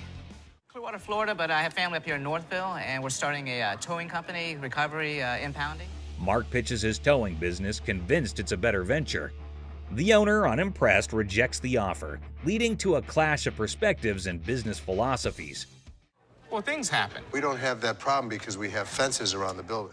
The owner dismisses Mark's proposal, asserting control over his domain. Well, I'm going to give you some paperwork to sign. I wouldn't sign anything because I don't need your services. The comedy irony emerges as Mark persists, unaware of the futility of his attempts to sway the determined owner. The owner bluntly shuts down Mark's pitch, labeling it a shakedown. Listen. No, you listen. You are not coming into my business and trying to shake me down. The dialogue becomes increasingly heated, with the owner refusing to entertain the supposed business opportunity. What would you call it? I call it a business opportunity. I'm not interested. Mark's exit is met with firm warnings from the owner. The situation ends humorously with a comment on Mark's nice car, injecting a light note after intense confrontations. I'll be back. If I were you, I wouldn't come back. Whatever. The gym brawl. So watch this hulking bodybuilder guy, all muscles and bravado, strutting into a pawn shop with this wrecked workout thing that looked like it went through a blender. He was like a peacock on protein, thinking he set up a magic muscle worm. The shopkeeper, a guy with a face as serious as a freshly waxed dumbbell, raised an eyebrow at the smashed up widget on the counter. Hey man, I need to talk to somebody about this. This piece of junk I bought in here just a couple days ago don't work now, it's broken. Check out this masterpiece, our bodybuilder buddy declared, pointing dramatically at his broken workout thing. It's so messed up. I swear it's doing reverse squats by itself. The shopkeeper is squinting at the wreckage, deadpan. Reverse squats, huh? Must be the newest gym craze. This thing obviously couldn't handle what I was doing on it, so 2 days later it don't even work, so. But our muscle hero was not giving up. Leaning over the counter, he claimed, "I want my money back." How about you just get my money, and then we won't have any more problems with this, but I need my money back. This thing's more of a comedy show than a workout. The shopkeeper, trying not to crack a smile, said, "Well, it's a one-of-a-kind piece, guaranteed to break the ice at any gym." Or what? Or what? There's gonna be a problem. How about What that? kind of problem is there gonna be? Oh no, that's like a WWE scene. Our bodybuilder flexed his words and shoved the shopkeeper. "Give me my money or I'll turn you into a cardio machine for a month." And just like that, the pawn shop turned into a wrestling ring. Don't touch. Come on, come on, man, let's go. The shopkeeper, unexpectedly nimble, fought back and chaos replaced. It was like two sumo wrestlers battling for the last protein bar. Trying to play hero, two guards materialized out of thin air. They grabbed our bodybuilder and his busted gear, dragging them out. We got you. Bring a few more. All we needed was two. All y'all out. Our muscle dude flailed around, still demanding his refund like a sad, deflated balloon. The pawn shop went back to normal. That's it, my man. Bring a few more. Here's your machine, buddy. The art of negotiation. So let's see this guy walking into a pawn shop, allowing him to be the next big art dealer with a painting put away under his arm. He's giving off major, "I'm gonna hit the jackpot" vibes. The shopkeeper, with a sneaky grace of a cat burglar, checks out the painting like it's the Mona Lisa 2.0. Our confident guy also spins this wild tale about how the painting formerly belonged to Napoleon's pet goldfish, or some other crazy story. So what you got? I got a painting from Peter Max. An original painting? Well, I got into a silent auction. The shopkeeper, poker-faced like a pro, goes, intriguing. You can virtually see dollar signs in his eyes as he dreams of making a fortune. Now comes the big moment. Confident guy bravely says, "I want $3,000 for this masterpiece." Let's see if she can close a deal. Yeah, what is the bottom line? 3,000. No way. The shopkeeper, still all mysterious and cool, smirks and says, "I can do 1,500, or you can hit the road." 1,500 and we got a deal. It's like a Western showdown, but with money instead of guns. It's a take it or leave it situation. The confident guy, looking a bit less sure of himself, decides to pull a classic move, pretending to discuss it with his imaginary art expert friend. Maybe it's an unnoticeable chum with an art degree. While our hero is deep in discussion with his invisible art critic, the shopkeeper, beaming like a Cheshire cat, decides to up the figure. I know there's a market for it. So $1,500 I think is pretty good. They need to take the money and run. He counts out $1,500, slams it on the counter as if to say, "Take the cash and run, chum," or say farewell to the deal of a lifetime. 1,500. All right. In the end, the confident guy, now looking further confused than confident, grabs the cash and virtually sprints out of the shop. And that is how a pawn shop turned into a comedy stage, starring Mr. Confident, the mysterious shopkeeper, and an oil with a Napoleon-connected goldfish. Art, my friends, might be priceless, or at least worth $1,500. Peter Max. Seat showdown comedy. In a strange pawn shop turned into an airplane seat sale, things got wild when a gutsy and unusual woman decided to turn the whole event into a comedy show. Picture her like a sneaky cat strolling over to a chair and ignoring the "don't sit" sign as if it were garbage. It was as if your rebellious grandma suddenly took center stage, tossing caution and posters to the wind.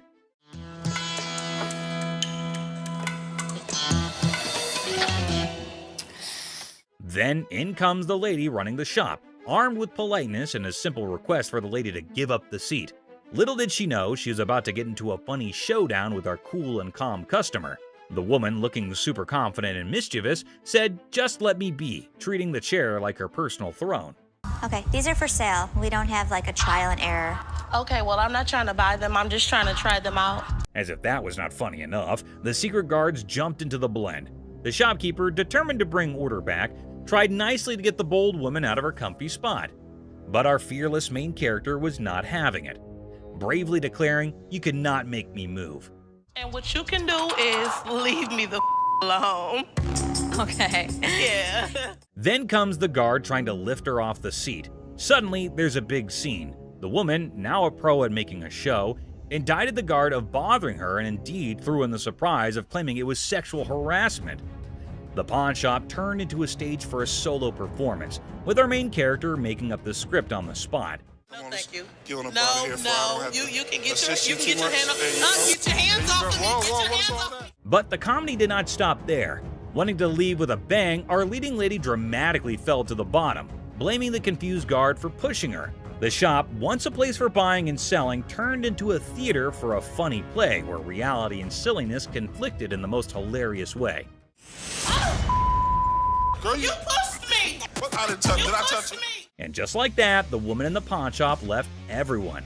Guards, shopkeeper, and onlookers scratching their heads, wondering if they had just witnessed the craziest pawn shop show ever. I'm not going anywhere. Do whatever you want. And we can have a staring contest. Joe Sofa Saga. In a pawn shop full of weird and wonderful things, a guy named Joe was on a mission for the perfect SETI. The man was on a tight budget, but his bullishness was as high as his hopes of chancing a hidden treasure among the fine furniture. Well, here's the deal. I just moved from New Jersey. My wife and I. We just bought a house, and she sent me here. She said, "See what you can pick up." Perfect. Let's find some. He spotted a couch that looked like it had been through a lot. The man with a hopeful look asked the shopkeeper if they could clean it before he bought it. Little did the man know, this couch had a history. Spills, stains, and all sorts of weird stuff. The shopkeeper, trying not to burst into laughter, convinced the man it was a great deal without mentioning the hidden surprises. So inexpensive, right? Really? Yeah. I gotta tell you, man, that's nasty. Not giving up, the man confidently sat on the couch, comparing the dirt on it to his shoes. I'll tell you what, my shoes are cleaner than this couch. Then don't buy it. With a serious face, he said, "I'm pretty sure my shoes are cleaner than this thing." He even tried to make a deal, $200 for the not-so-great couch. $397.77. Really? Well, I only got $200. It was a deal only Joe could find reasonable in the world of craziness.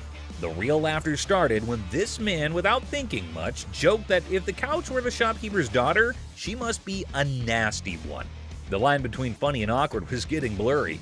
We had a reupholstered and I gave it to Ashley. Is that right? Yeah. Is that your daughter? That's my daughter. She must be nasty, too. Out of the blue, a guard, called in by the offended shopkeeper, rushed in like a superhero. Joe was lifted off the couch and thrown out of the store, leaving everyone laughing. Man, yeah. Walk out. Walk out, my man. The pawn shop adventure had ended, but the story of Joe and the not-so-clean couch was sure to be a tale told with giggles and grins for years to come. Yes, sir. I'll go someplace else. That's the dirty D right there, baby. Comic pawn shop confrontation. Okay, a man is coming towards the shop. Wait, what? Is he coming to have something from the pawn shop? The man asking about her daughter means how creepy it is. Hello. I need to pick up some stuff for my daughter. Is it in pawn? Yes, ma'am. Laughter begins. Everyone around is intrigued to know what had happened to this man. Oh, another man entered into the argument. Let's see what would happen. Man accusing the shop owners of stealing. How crazy this man is, constantly accusing them of being thieves. No, I want the stuff. Yeah, but without the ticket, we can't give it to you. The man is constantly infuriating them and sees he has come out the carbon. Who knows what will be the end of this nonsense fight? Oh, they're about to have the piercing argument. I'm here. I want the stuff now. And what's he gonna do? The man called the guard to throw him out, but see, the man is not in control. He is constantly arguing and challenging them without knowing the fact of the danger he's really in. Oh God, he's challenging the massive guard! The guard stopped him and said, "Don't touch me," but the man was not understanding. Hey, I ain't scared of him. calling his death to come earlier. The guard, in his fur, sent the man out. The really funny moment for all because the stupid man in his arguments really put him into account. Hey, you can't get. Hey, I want my stuff. I tell you what, big boy. Hey. Battle for sanity. Well, folks, take a look at the pawn shop's front yard. It's like a bustling highway out there. The crowd has formed a lane longer than my grandma's stories. And guess what? The sanity levels are off the charts. It's like a contest for who can stay the sanest. Now, hold your horses because here comes the geniuses. These folks are more interested in the pawn shop than a cat in a laser light show. Well, he's from California. Look at all these idiots. They've gathered like it's the grand opening of the Pawn Shop Olympics. What's the big attraction, you ask? Maybe they're expecting a magic show, or perhaps the pawn shop secretly giving away free wisdom. Or, here's a wild thought, they're gearing up for a full-scale aggression mission against the poor souls inside. Watch out, world, we've got a pawn shop revolution on our hands. Stay tuned and remember, in the pawn shop chaos, sanity reigns supreme. Good luck, brave souls. That's not. Clueless heist hijinks. Well, howdy there, folks. We've got a Lone Ranger in the pawn shop, sipping on his secret drink like he's the king of mystery. Little does he know, he's the star of a hidden camera show. Talk about being clueless and camera shy.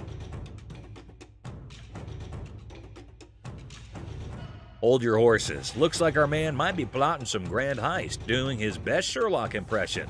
He's scouting the joint, probably trying to find the perfect spot for his not-so-genius plan. But wait, he's still in the game. What on earth is he searching for in the pawn shop? Maybe lost treasure for his car keys? The suspense is killing me. Oh dear, he's now at the other counter. This fella is like a headless chicken wandering around without a purpose. Somebody give him a map or a snack at least. Buckle up, folks. Our wannabe detective just upgraded to a full-blown thief. Watch him waltzing around planning the perfect crime, and bingo! He pulls off a smooth exit, leaving the scene like he just won a game of hide-and-seek. Hold your belly laughs. Our genius thief is back on camera, sneakily hiding his loot in his trousers. Smooth moves, my friend, smooth moves. And there he goes, strolling out of the pawn shop like he's won the lottery. Thinks he's the mastermind of the century, leaving behind a trail of stolen goods and a whole lot of laughs. What a character. Antique computers. Have a good day. You man. Wonderful. So much. You too. Two tech-savvy grandpas strut into a pawn shop, seeking a fortune for antique computers. Instead, they're hit with a vintage rejection. Bastards, you can't give me a dime for... Oh, man. When one grandpa clumsily breaks a computer, he pulls a move straight from the sitcom handbook. Accidental comedy at its finest. Now you should have that. Put it in the... Oops, one grandpa accidentally smashes a computer, blaming the seller. He theatrically tosses it toward the dumpster, thinking it's a mic drop moment. The seller, the true comedy connoisseur, chuckles at the failed dramatic exit.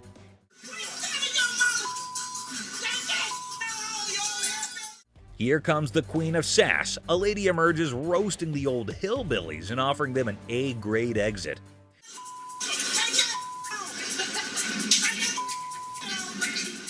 She declares her reign over Detroit toughness and leaves them pondering a future career in comedy security. Cue laughter. Exit stage left. Ex-couple. Hello. Hi, how are you? I'm good, how are you? I'm fine. I'm actually looking to pawn these 2 watches. In a pawn shop, a young couple walked in to sell 2 watches. Ashley, the shop owner, greeted them. You guys dating, married? Was engaged, but not anymore. When she asked about their relationship, the boy explained they used to be engaged, but are now exes because both of them cheated on each other. Okay, so you want to sell them, correct? Yes. And how much were you looking for? Despite their turbulent exchange, Ashley inquired about the watch's value. This one I am not interested in because we don't take this brand. You don't take that brand? Ashley noticed the watch's flaws, and when the girl mentioned a particular brand, the boy claimed it was fake.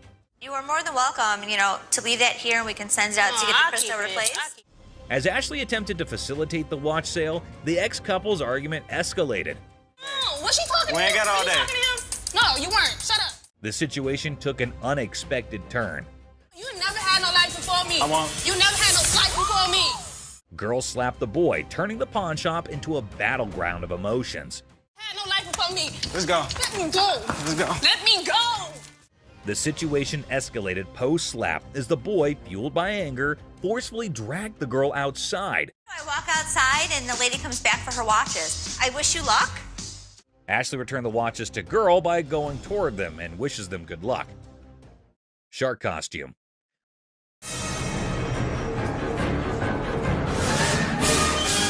A fantastic character, half man, half shark, enters a pawn shop. Yeah, I'm a professional mascot during the daytime. At night, I'm a dancer. Claiming to be a daytime mascot and a nighttime dance sensation. $800, that's all I want. This guy is so bizarre. Les, skeptical, questions the shark man about his $900 financial request, leaving the room stunned.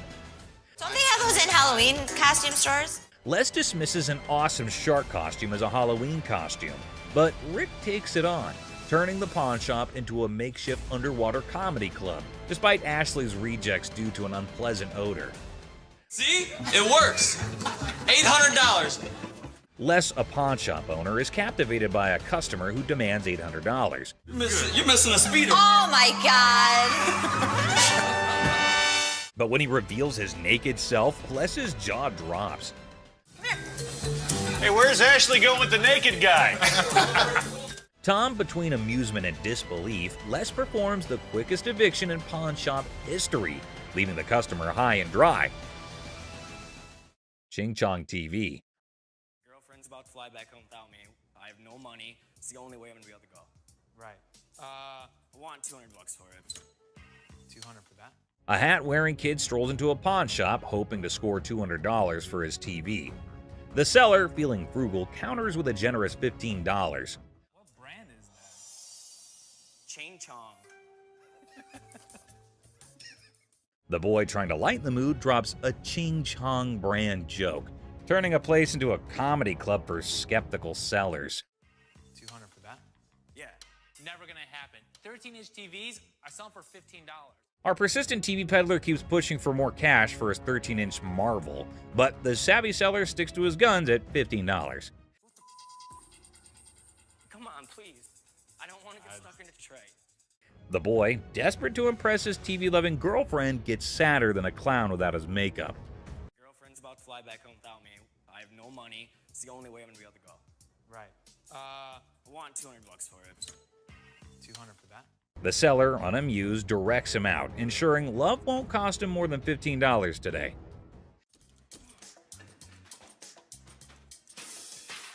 In a fit of frustration, our TV tosser storms out, giving the shop a kicking and throwing his TV into a dumpster like it's a basketball shot gone wrong.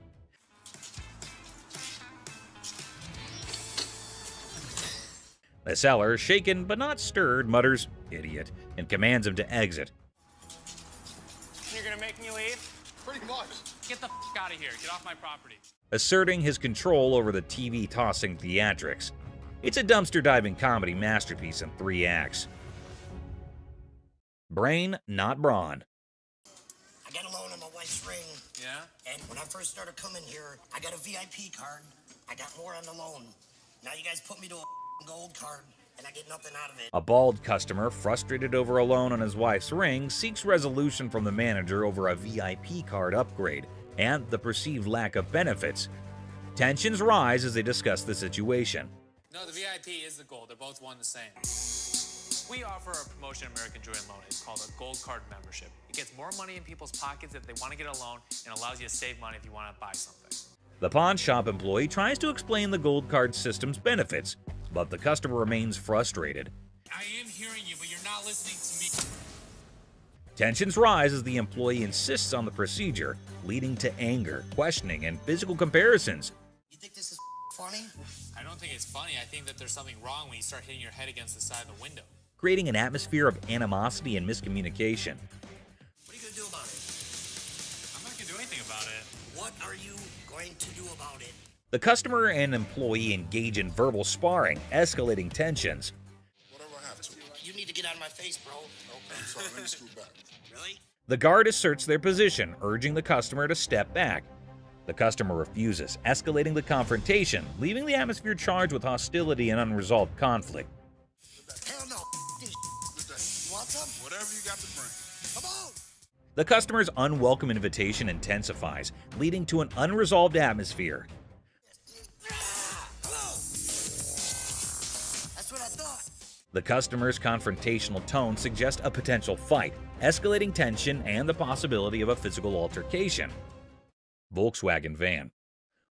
Good. I'm Les. John. What the hell is it? This is a 1968 Volkswagen van owned by Dr. Death, Jack Kevorkian. Hold on to your seats. A 1968 Volkswagen van, once owned by Dr. Death, rolls into the pawn shop. Les is on the case, exploring this piece of history. Weirdness level maximum. I have everything documented. How much do you want for this thing? I'm looking to get in the six figures. The seller dreams of six figures for the van, but reality check. 20 grand? No. 25 grand. Negotiations go from 20 grand to a wild coin flip for 30 grand. Les, you mad genius. Oh my God. My dad's gonna leave everything a chance on a $20,000 coin flip? What are you doing? Seth and Ashley can't believe Les's coin flip antics. He's risking 20 grand just for a chance at 30 grand. The drama unfolds like a high-stakes comedy. Heads. Les, you wild card. The coin flip drama continues, with drum roll and laughter. Heads. Nails it in. Thank you. Thank you very much. Yeah. Perfect. Good deal. The van deal is sealed at 20 grand, leaving everyone amused and baffled. What a ride!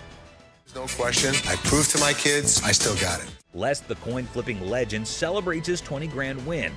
Laughter echoes as the deal concludes. The van's bizarre journey adds a hilarious chapter to pawn shop history. Ring drama.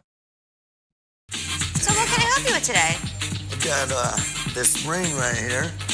I wanted to get it appraised, see how much it might be worth. Hey, listen up, people. Commodity Wild just happened at the original pawn shop. Imagine this dude who looks like he just rocked out at a concert stepping in, holding a ring that has probably seen more action than a library book. The crazy twist? He's not there to show it like a rock star. He's trying to sell the thing. I also wanted to know how much you guys would give me for it. Like as a pawn, then I pay it back. Okay, when I give you an appraisal, that's not how much I'm gonna give you in pawn. So he's all proud, telling the pawnbroker how this ring is worth a ton of money, when, out of nowhere, a lady burst in like a storm. What the are you doing?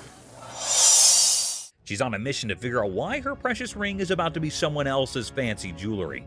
Cue the dramatic music, folks. Why'd you take my ring? Well, I wanted to see how much it was worth.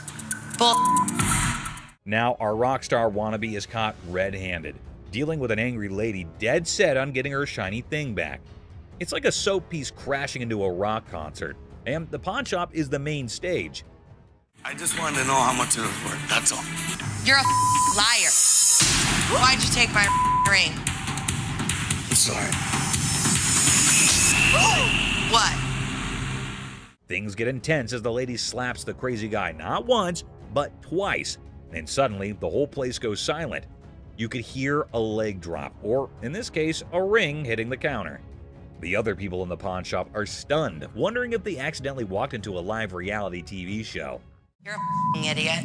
Can I just have my ring? Well, Yeah, he's the it's one that hers. gave it to me. That's hers. Just give me my ring. Our lady does not waste any time. She grabs the ring back, making it clear her bling is off limits. Right now.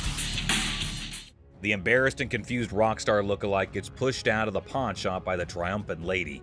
There you have it, folks, a ridiculous blend, up and a super dramatic autumn at the pawn shop. Turns out the real treasures are not just the bones for trade. Who would have allowed pawn shops could be this amusing? Stay tuned for the coming occasion of pawned out drama. Clown Prince. In a small pawn shop on the corner of Chuckles Street and Guffaw Avenue, things got really funny one day. A guy walked in with so much makeup on his face that he looked like he just stepped out of a play.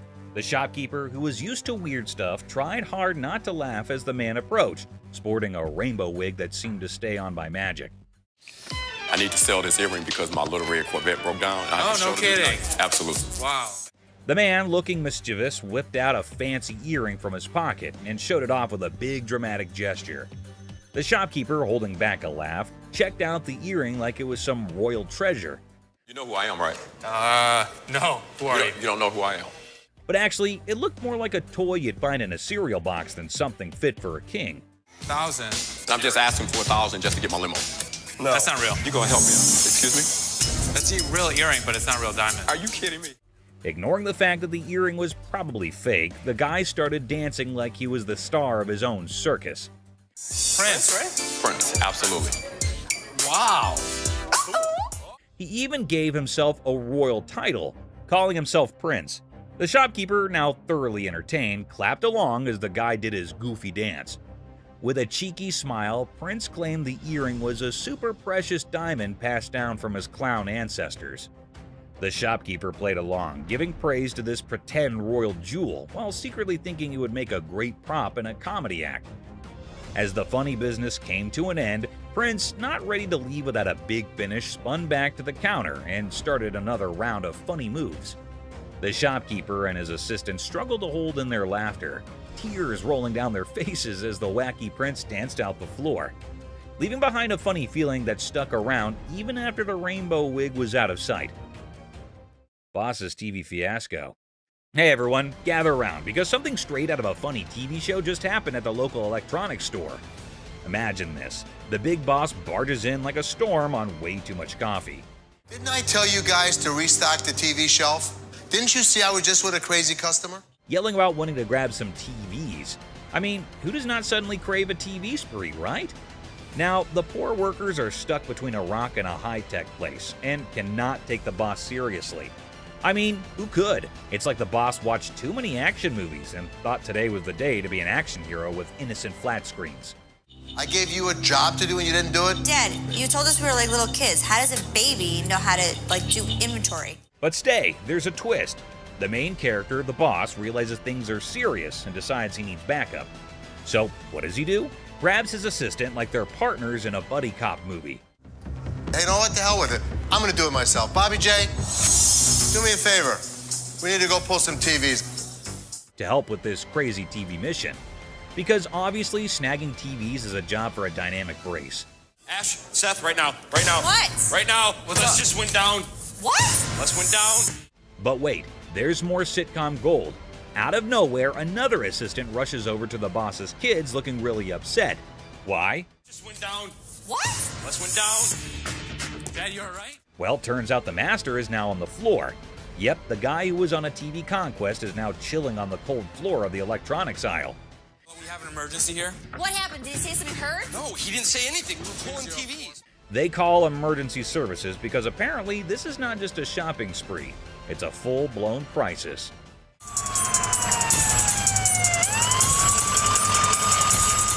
And then comes the ambulance. The daughter dramatically points at the approaching rescue vehicle, as if it's the hero cavalry coming to save the day. My dad's always been the strongest person I know, and right now he's completely helpless. I can nearly hear the wacky sitcom music playing in the background. It's so crazy, snaggletooth, and, well, just another day in the unpredictable sitcom that's real life. Stay tuned for the coming episode. People more adventurous with the boss and his search for TVs are coming your way. Crazy Store Comedy. What's up, Grandpa? Where's your costume at? Yeah. Corey, that's not a costume. In a super silly store, there's this hilarious pair that could out-funny any comedy show. Watch this, an old grandpa wearing a hat that is seen way too many times, with a black band covering one eye. Right beside him is his son, with a hairband that seems to have its own crazy magnetic pull. A mix of colors that should not make sense on air.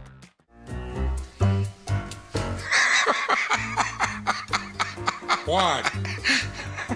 So, a regular customer walks in thinking they're just here for a normal shopping trip. Little did they know, a comedy explosion was about to happen. The first person they notice is the son, and they burst into laughter. "What on earth are you trying to be?" they ask, still giggling from the unexpected fun. What are you supposed to be? It's obvious I'm Justin Bieber, America's heartthrob. With a serious face, the son proudly says, "I'm claiming to be Justin Bieber, the American singing sensation." The secret? It's all in the hair. The customer laughs even more, realizing these two are a riot. Roy Rogers? I'm Rooster Cogburn from True Grit. But the real comedy star is Grandpa, strutting around like a rooster king. Feathery hat, confident crowing, he is turning heads. The customer, almost out of breath from laughing, asks, "What is your grandpa pretending to be?" Slightly holding back laughter, the son answers, "He is the legendary Rooster Kern. Shows up once in a lifetime to make people laugh." Go yourself. Antoine, what are you supposed to be? The world's biggest baby. Just when effects seem crazy enough, another character appears, a guy dressed like the world's biggest baby. The customer, nearly crying from horse laugh, realizes they have hit the jackpot of comedy. In this shop of customer craziness, laughter is the currency. These funny characters are the kings of comedy, making everyone laugh and showing that occasionally the best service is the one that comes with a big dose of funny. Pawn Shop Riddles. Look how stupid this question on Pawn Stars is.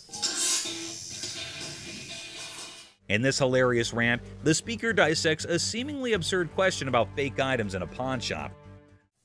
A over 1,000, B over 5,000, or C over 10,000. The logic behind the options A, B, and C is dissected with comedic frustration. Well, if the answer is C, the answer is also A and B. Because if it's over 10,000, it's also over 5,000, it's also over 1,000. The speaker expresses disdain for the question, claiming that if the answer is C, then A and B are also correct. I mean, most of the shit that comes into the pawn shop has got to be fake. They've been in business for years and years and years. The absurdity of the question and the presumed obviousness of the answer are highlighted. God, what a stupid question. The speaker ridicules the question's simplicity, asserting that there's no way to get it wrong. The tone is sarcastic as they emphasize the lack of challenge in the question. Anticipation builds as the speaker eagerly awaits the genius-revealed answer.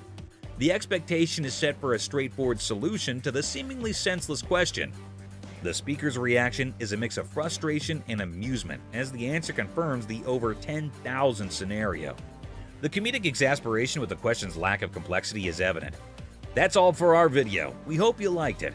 Please comment, like, and subscribe. Don't forget to hit the notification bell for more videos like this. Share it with your family and friends. See you next time.